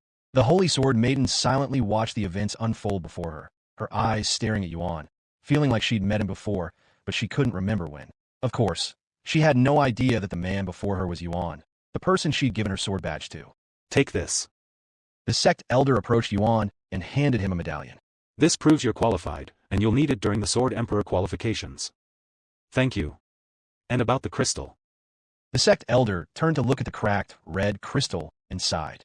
We'll have to delay the Sword Emperor qualifications until we receive another one. Delay? How long will it be delayed? The sword empress asked. A month at most. Sorry. Yuan apologized. Anyway, I have someplace to be, so I'll talk to you guys later. And without waiting for their response, he turned around and flew away. Senior Huang, who was that man? The Holy Sword Maiden turned to ask the Sword Empress shortly after. HM? You don't know? The Sword Empress looked at her with raised eyebrows. Should I know him? Of course. Since you gave him your sword badge. The Holy Sword Maiden's eyes widened with shock after hearing this, and she finally realized who the masked figure was. That was him? She exclaimed. The Holy Sword King didn't say anything, but he was looking at the Holy Sword Maiden with a slight frown on his face, as he couldn't remember the last time she seemed so engaged. Though the Holy Sword King never openly admitted it, those close to him had long suspected his affection for the Holy Sword Maiden. Since their parents were both sword emperors in the Holy Sword clan, the two had grown up together. Unfortunately, the Holy Sword Maiden did not seem to have the same affection for him, for from the moment of her birth, the only thing she had ever pursued was the way of the sword. Because of this, The Holy Sword King grew even more agitated and resentful, especially now that she was showing interest in some unknown figure she'd barely even met. Meanwhile, Yuan wandered through the gates of heaven until he came across a disciple he could approach for directions. Excuse me, do you know where I can find Senior Bai, your sect leader? Sect leader Bai. He's not someone you can meet just because you want to. The disciple said, eyeing Yuan from head to toe. To him, Yuan looked like just another mortal wasting his time. And before Yuan could say anything else, the disciple flew away. Yuan wasn't bothered by the encounter and immediately went to find someone else. Eventually, he found someone who was willing to help. The sect leader is currently greeting guests, so he could be anywhere. But if you really want to meet him, you'll have a higher chance of meeting him at the venue. Which direction is the venue? The disciple pointed in a specific direction, and Yuan followed it after thanking the disciple. Sometime later, Yuan arrived at the venue where the Sword Emperor qualifications would take place. The venue was nothing like Yuan had imagined. Hundreds of smaller islands floated around a massive central island. The smaller islands were packed with spectator seating, while the central island featured a vast platform surrounded by several imposing doors. Above it all, enormous projections hovered in the air, serving as viewing screens for the crowd. Though the event was still months away, tens of millions had already gathered, a testament to the event's significance and popularity. Upon his arrival, Yuan immediately used his divine sense to sweep the place to see if he could find Senior Bai or anyone that he recognized. Very quickly, he found Meishio and the others since they were all grouped together and sat in a private area reserved for Senior Bai's close friends. After finding them, Yuan immediately approached them. Hey, everyone. Yuan greeted them as he landed before them. Yuan. They immediately recognized him despite his mask. You're back already? Kellen, who was also there, muttered in a dumbfounded voice. He silently nodded. Does that mean you've learned Supreme Sword Aura? Legion C asked. There's no way you learned Supreme Sword Aura in under a decade. Kellen exclaimed, his voice laced with disbelief. In response, Yuan calmly raised his hand and extended his middle finger, sheathed in a brilliant layer of Supreme Sword Aura. Li Jinci and the others chuckled at his response. Kellen fell to his knees with his mouth wide open. Yuan patted his shoulder and said, I'm looking forward to checking out your treasury. Kellen sighed deeply. Why did I ever agree to bet with you? I should have stood my ground and said no. He stood up and continued. Are you really going to participate in the Sword Emperor qualifications, though? Even though you've learned Supreme Sword Aura, you just learned it. I've already qualified to enter the event. Said Yuan. Unbelievable. Also, the Sword Emperor qualification will be delayed for a month. He added. Delay? Why? Because I broke the thing needed to verify during my verification. He explained. Why am I not surprised? Kellen shook his head after a moment of silence. At least this will give me some time to spend with you guys before the event begins. Yuan chuckled. 2030 Sword Emperor qualifications. I'll let Overlord Bai know that you're here. Kellen said as he sent a message to Senior Bai through his communication Jade Slip. Meanwhile, Yuan began recalling his experience at the Holy Sword Clan and the Holy Sword Temple. The others didn't have much to talk about since they spent all of their time training. Although we're spending all of our time training now, we'll be leaving the sect to train outside and gain real experience soon. Said Wang Ming. Kellen nodded and said. Don't worry, I'll make sure to have some experts accompany them. I'm not worried about them. Yuan said with a smile, and he continued. But I am worried about the trouble they might cause. You're one to talk. Shilang immediately said. Right? You're always getting into trouble, Yuan. At least that's what it seems like from the stories you tell us. Said Wang Bingbing. As much as I love you, I have to agree with the others. Chu Yoxiang shook her head with a smile on her face. Meishio quietly nodded her head. Seeing this, Yuan burst out laughing. You're right, but it's not like I am purposefully looking for trouble. They just somehow come to me. Sometime later, a familiar figure approached from a distance, descending gracefully and landing right in front of them. This makes it our first time seeing each other outside of the myriad of techniques. Senior Bai said to Yuan with a warm smile on his face. Yuan returned the smile and said. Yes, it does. Thank you for always taking care of me. Since you're here, does that mean you've learned Supreme Sword Aura? Senior Bai then asked. Kellen had only mentioned Yuan's arrival and nothing else, so Senior Bai could experience the same surprise he'd felt. Yuan nodded. Yes, I have already qualified for the Sword Emperor qualifications. He revealed the medallion he received from the sect elder. Senior Bai chuckled and said. I heard. I also know that you broke the crystal, causing us to delay the event for a whole month. Sorry. It's fine. Yuan then asked. Is Sister Sue here? Senior Bai shook his head. No, she's too busy to come down to the seventh heaven, but she'll be watching it. I see. Anyway, I have to return to work now. Let's talk again later. If you need anything, just ask Kellen. Said Senior Bai before flying away. Shortly after he left, Senior Bai made a quick announcement to the people there. Due to some unexpected circumstances, we have to delay the Sword Emperor qualification for a month. We apologize for the delay and any inconvenience this may have caused and hope for your understanding. Surprisingly, there were no complaints from the audience, or there were so few that it was unnoticeable. The crowd is more calm than I had expected. Wang Ming commented, as he'd anticipated some complaints. The Sword Emperor qualifications can easily last several years, so everyone here is already prepared for a long stay. An extra month is nothing. Kellen said. Several years? What about our training? Shimurong exclaimed in shock, as he'd only anticipated spending a few weeks or months at most at this event. Kellen shrugged and said, You're free to leave at any time you want. The whole thing will be recorded anyway, so you won't miss anything but the experience. A few years may seem like nothing to immortals, or those who have already lived thousands of years. However, for Shimurong and the others who have only lived for a few decades, a few years was a lot of time, and they were still at a point where their progress could be seen quickly. You don't have to force yourself to stay here. Yuan suddenly said. Just stay as long as you want. I'm staying for the entire event. Chu Liuxiang said firmly. A few years mean nothing in the grand scheme of things, but missing such a pivotal moment in my partner's life? That's unthinkable.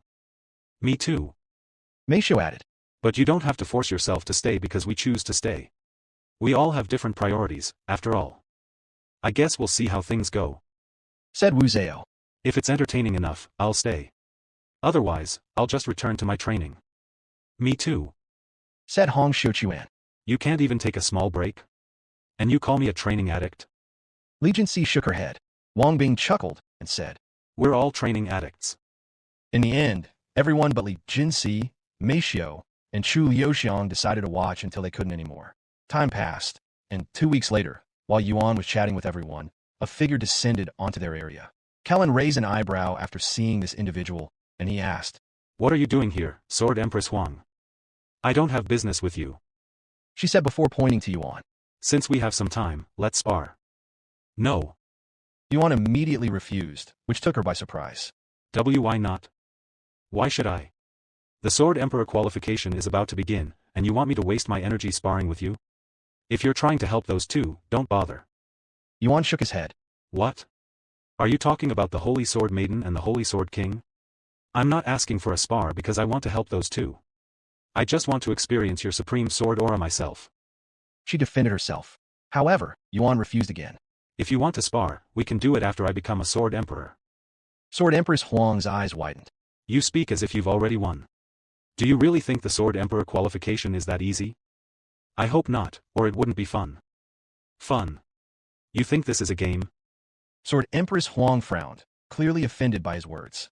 For the rare, few sword masters granted the chance to participate, the Sword Emperor qualifications represented the pinnacle of their lives, an opportunity to carve their names into history.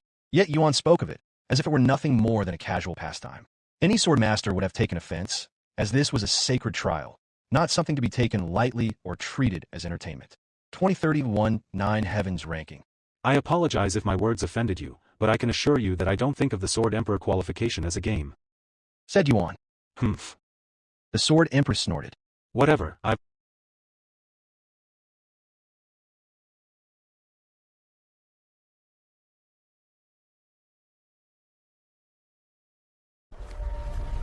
"2017 Holy Sword Plan 5. Hey. The Holy Sword Maiden suddenly called out, snapping Li Bowen out of his daze. When he turned to look at her, she held a sword-shaped badge in front of her, seemingly offering it to him.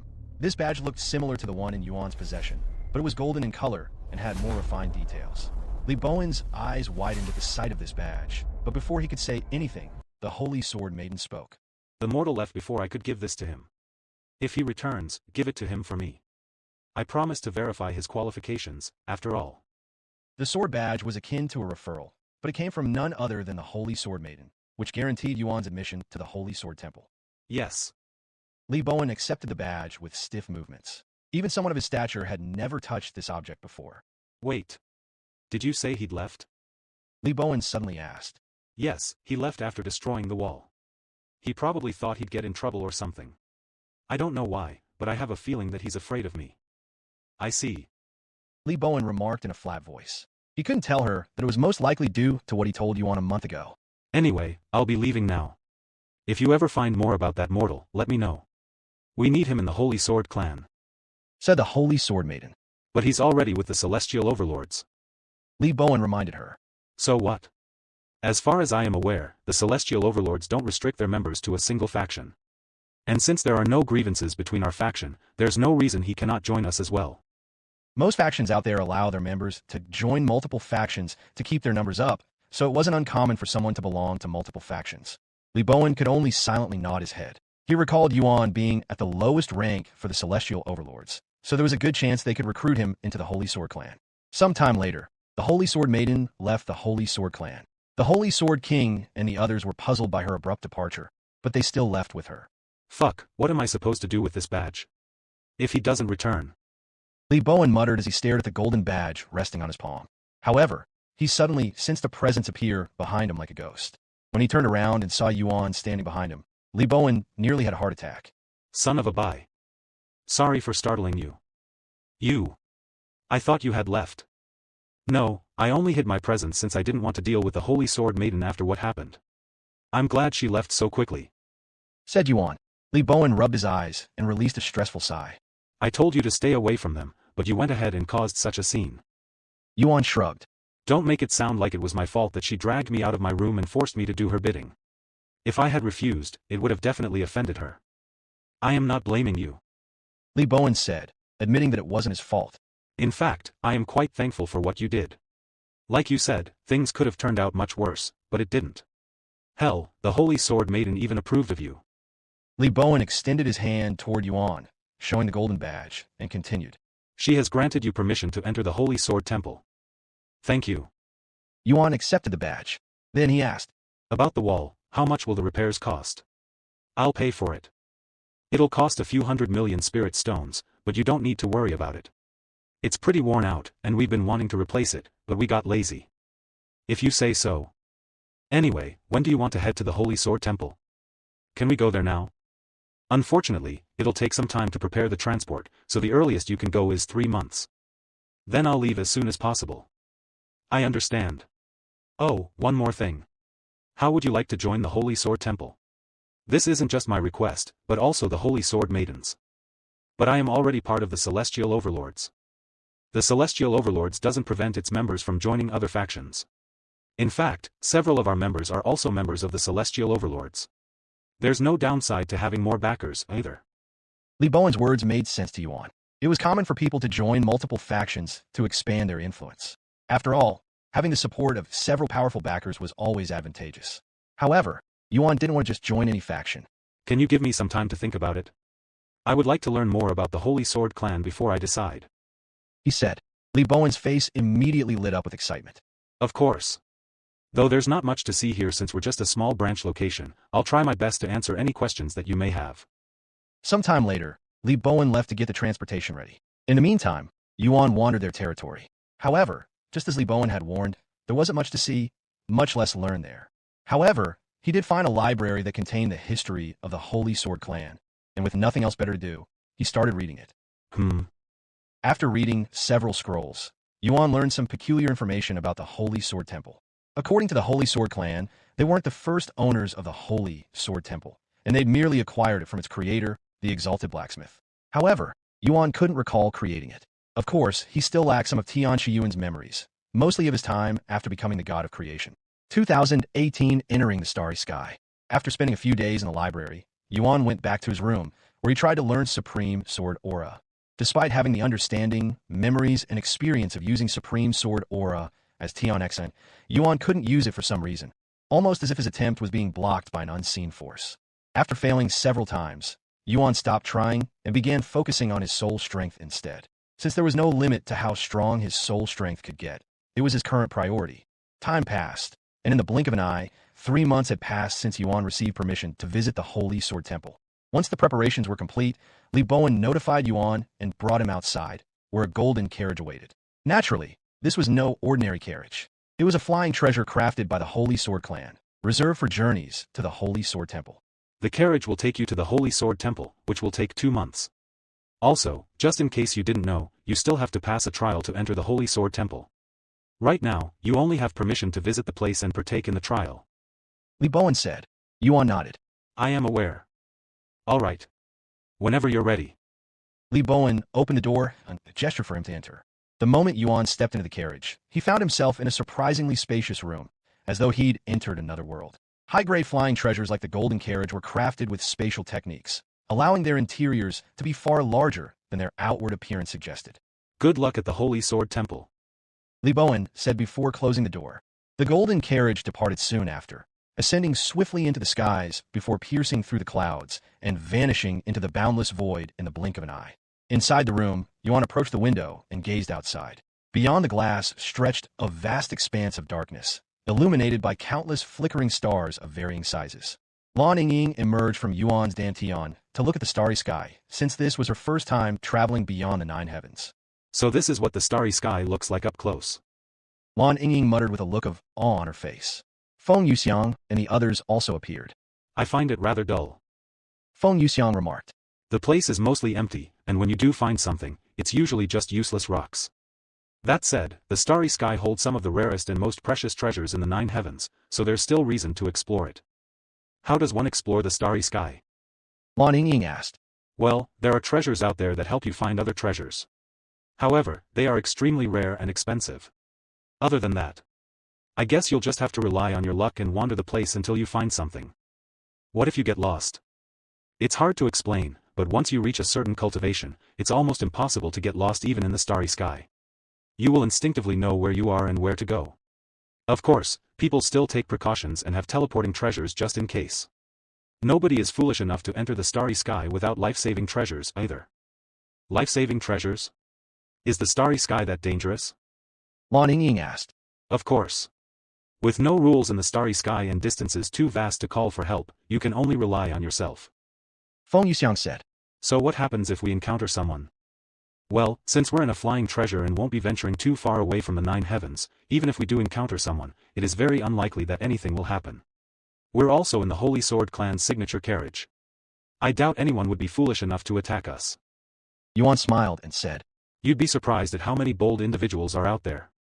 Even if someone attacks us, we'll be fine since you're here, young master. Feng Yuxiang chuckled. However, Yuan shook his head and said. As long as they're not in the God Ascension realm, I'll be able to handle them.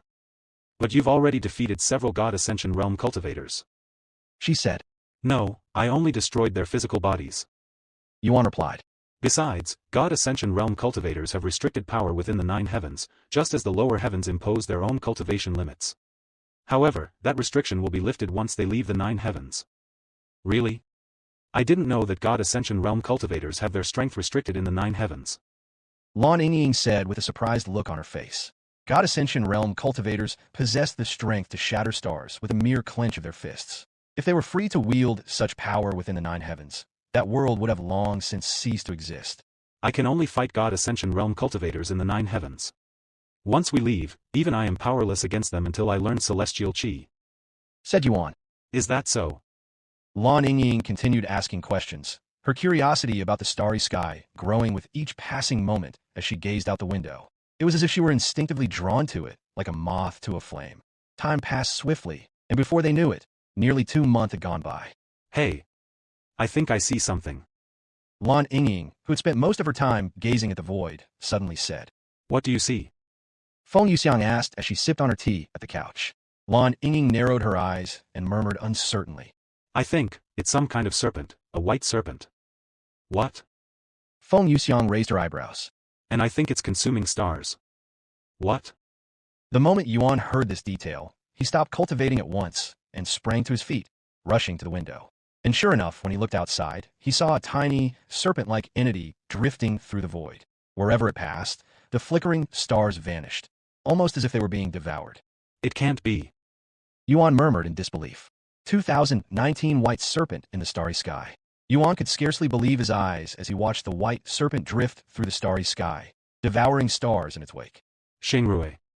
Yuan muttered this name. It was likely that this entity was the Eater of Stars, one of the 9 Divine Supreme, who had vanished since the Immortal Monarch's era. The evidence wasn't conclusive, but in Yuan's eyes, there was no doubt. After all, how many white serpents that could devour stars were out there? Xingrui. Isn't that one of the 9 Divine Supreme? Feng Yuxiang remarked when she heard this name. Yuan nodded. Yes. According to Yeo, she returned to the starry sky to consume stars after the immortal monarch's death. Feng Yuxiang set down her tea and walked to the window for a look herself. But by the time she arrived, the white serpent had already drifted so far into the void that it looked no more than a speck of white dust. She's so far away. Feng Yuxiang murmured. Hearing this, Yuan clenched his fists in frustration. Though they were fortunate to have glimpsed the Eater of Stars, that fortune was bittersweet, as there was no realistic way for them to pursue her. The flying treasure was on autopilot, and even if Yuan could redirect its course to pursue Xingrui, their chances of catching up were non-existent. After all, Xingrui was a colossal beast capable of devouring multiple stars in a single bite. For her to appear as nothing more than a speck of dust, she had to be light years away. Without the proper flying treasure and sufficient time, it was impossible to catch Xingrui. It'd be impossible to pursue Xingrui even if I were a God Ascension Realm cultivator right now. If I really want to catch up to her, I'll need to master the power of the void, at least to the point where I can teleport vast distances. Just wait a little longer, Xingrui. I'll find you again soon. Yuan swore inwardly as he stood by the window, silently watching the tiny white speck fade into the depths of the void. For the rest of their journey to the Holy Sword Temple, Yuan found himself reminiscing about his time with Xingrui. In the beginning, she had reminded him of Yingzi, aloof, curious, and utterly lacking in common sense. But as time passed, she grew more composed, and her loyalty to him deepened to unfathomable depths. Eventually, Yuan, we've arrived at the Holy Sword Temple. Lan Yingying said, pointing ahead at a massive floating island. At its center stood a towering, majestic structure that resembled a grand temple. The Holy Sword Temple radiated a brilliant golden light, piercing through the surrounding darkness like a divine treasure suspended in the void. The golden carriage descended onto the island, landing right in front of the temple gates. Lan Yingying and the others returned to Yuan's Dantian before he left the carriage. Greetings. A middle-aged woman wearing golden robes greeted Yuan when he exited the carriage. Hello. I am the 6th Holy Sword of the Holy Sword Temple, but you may address me as the 6th Elder. Can I see your referral? Yuan nodded and retrieved not just the crimson badge he received from Su Jiechi, but also the golden badge from the Holy Sword Maiden, handing it to the 6th Elder. This is... The 6th Elder's eyes widened with surprise when she saw the golden badge. So you've received the Holy Sword Maiden's approval. I believe this is her first time handing out her badge to someone. Revealed the 6th Elder. Is that so? I feel honored. The 6th Elder nodded and said, Just so you know, even with the Holy Sword Maiden's approval, you must pass a trial before you can enter the Holy Sword Temple. I am aware. What kind of trial is it? The 6th Elder turned to face a specific direction, where a colossal sword hovered silently above a circular platform, resembling that of an execution site. To enter the Holy Sword Temple, you must survive the Blade of Tribulation, a celestial-grade treasure imbued with enhanced sword chi and a hint of supreme sword aura, with nothing but your own sword chi. Even if you somehow manage to survive, it still counts as a fail if you allow the Blade of Tribulation to injure your body. Explained the 6th Elder. In other words, using nothing but my sword aura, I have to emerge unscathed. Said Yuan. That is correct. This meant that Yuan couldn't exploit the trial with his regeneration abilities and had to rely solely on his enhanced sword aura. I'm curious, how many people die in this trial? Yuan asked. A cold smile tugged at the corners of the 6th Elder's lips as she said, The Holy Sword Temple receives thousands of challengers each year, yet only 5% manage to pass its trial. In other words, for 95%, it becomes a graveyard. That said, only those who have yet to enter the God Ascension realm perish since they cannot live without a physical body. If I survive but fail the trial, can I try it again? Yuan then asked. Of course, but you'll have to wait 10 years before trying again. She said. All right.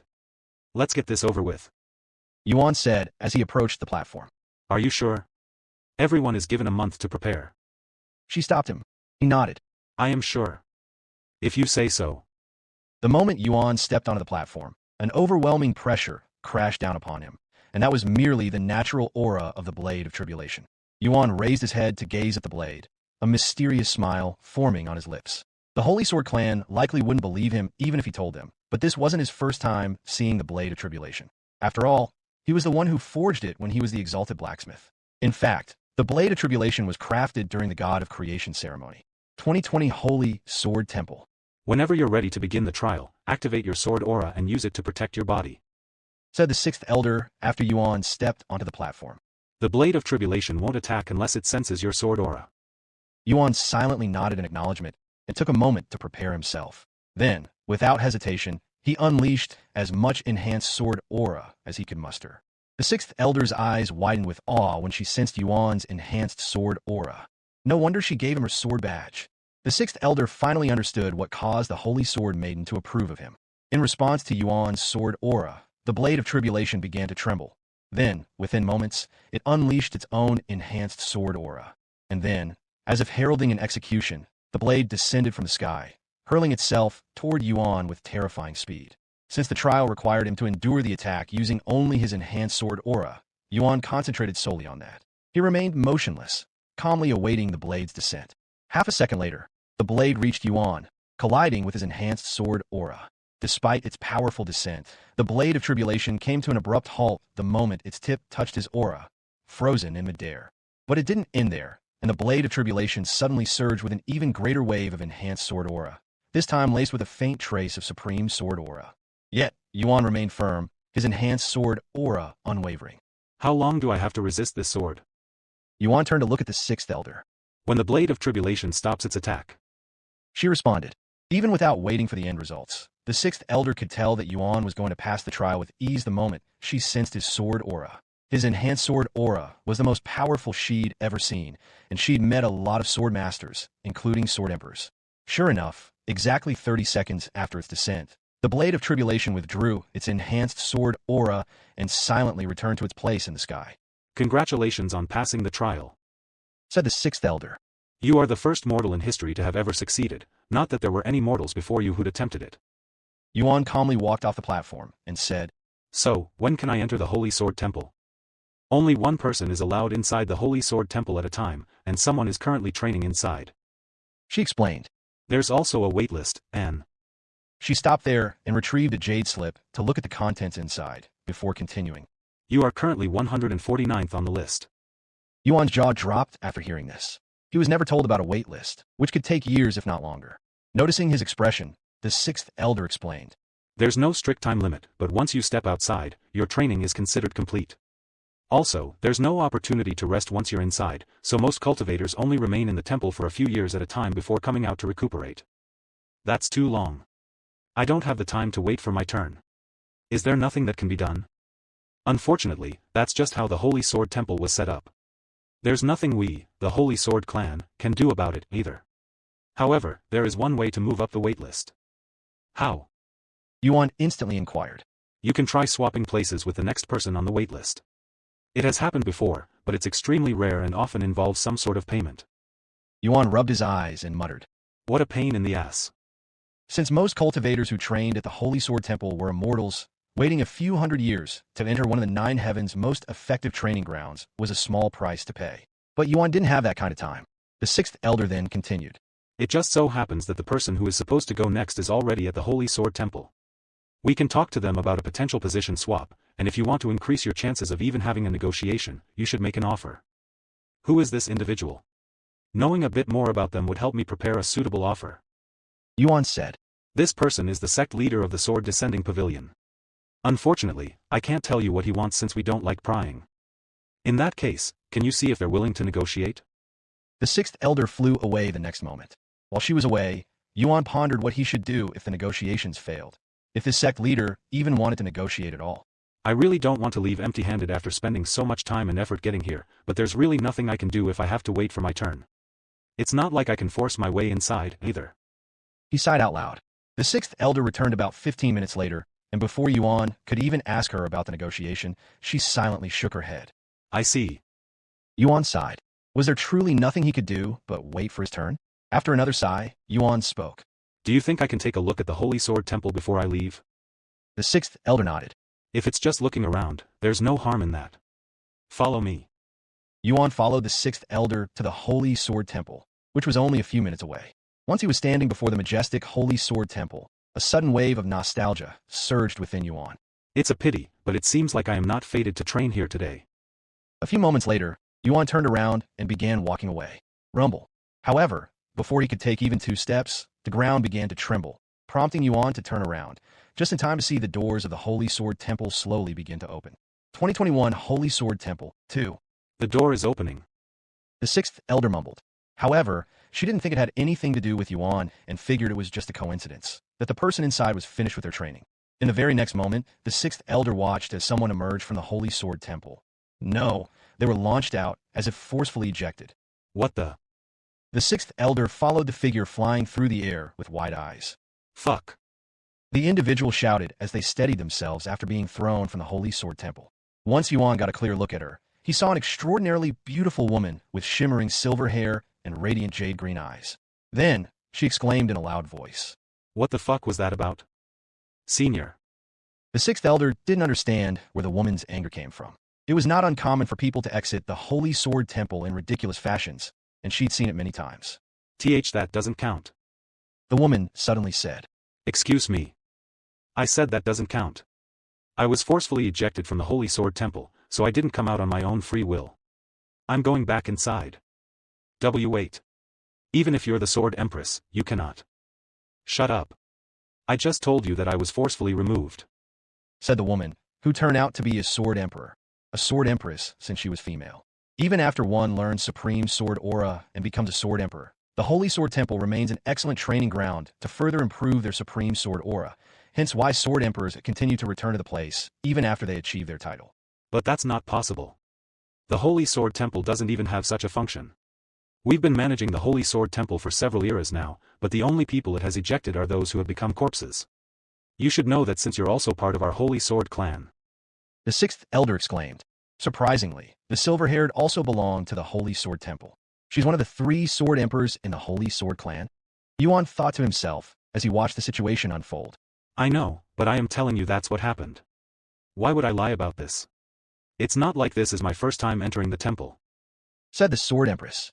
The sixth elder was left speechless, but she couldn't imagine the Sword Empress lying about such a thing, either.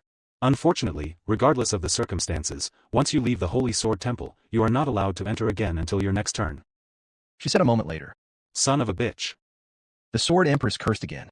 I was so close to reaching the next level of Supreme Sword Aura, too.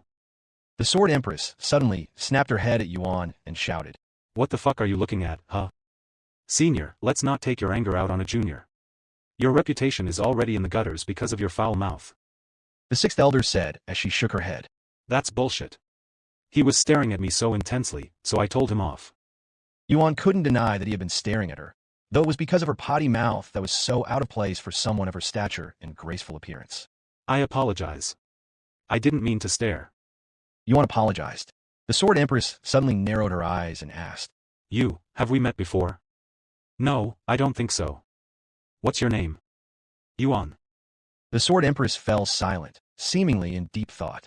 Whatever, she said a moment later. I'll go get the next person on the wait list. Please don't do anything rash while I am away, said the sixth elder. What? You think I am going to sneak back inside while you leave? You're mocking me. I didn't say that, the sixth elder said before leaving. Instead of leaving, the Sword Empress decided to stay around. Of course, she didn't have any intention of sneaking inside the Holy Sword Temple. Hey. The Sword Empress called out Yuan again. What is it? You're quite calm despite being in the presence of a Sword Empress, even though you're just a mortal. What are you even doing here? I was going to enter the temple to train, but I don't have the time to wait for my turn. You? Enter the Holy Sword Temple? There's no way. Don't lie to me. The Sword Empress immediately doubted him, since she couldn't fathom a mortal passing the blade of tribulation trial. Why would I lie? Yuan showed her the golden badge given to him by the Holy Sword Maiden. Her eyes widened with surprise after seeing the badge, and she muttered. No way. She fell silent again, but she was staring at him with a piercing gaze. Are you sure we haven't met before? I can't shake this feeling that we have, she said. Yuan looked at her face and quickly dug through his memories. Sorry, but I really don't think we've met before, he responded a moment later. The Sword Empress remained silent, but she continued inspecting his appearance from head to toe. The sixth elder returned a few minutes later with a handsome middle-aged man following behind. Sword Empress Huang, it's an honor to meet you today. The sect leader of the Sword Descending Pavilion greeted her the moment he saw her. The Sword Empress merely nodded in acknowledgement. The sect leader glanced at Yuan, but quickly ignored him after seeing that he was a mortal. You can enter the Holy Sword Temple whenever you're ready, the sixth elder said to the sect leader a moment later. The sect leader nodded before approaching the massive entrance, quickly disappearing into the temple. But not even 2 seconds later, the sect leader could be seen flying out of the temple, just as the Sword Empress had been ejected minutes earlier. The sixth elder and the Sword Empress' eyes widened with disbelief after seeing this. What? They both muttered in a daze, unable to comprehend the situation. 2022 Holy Sword Temple 3.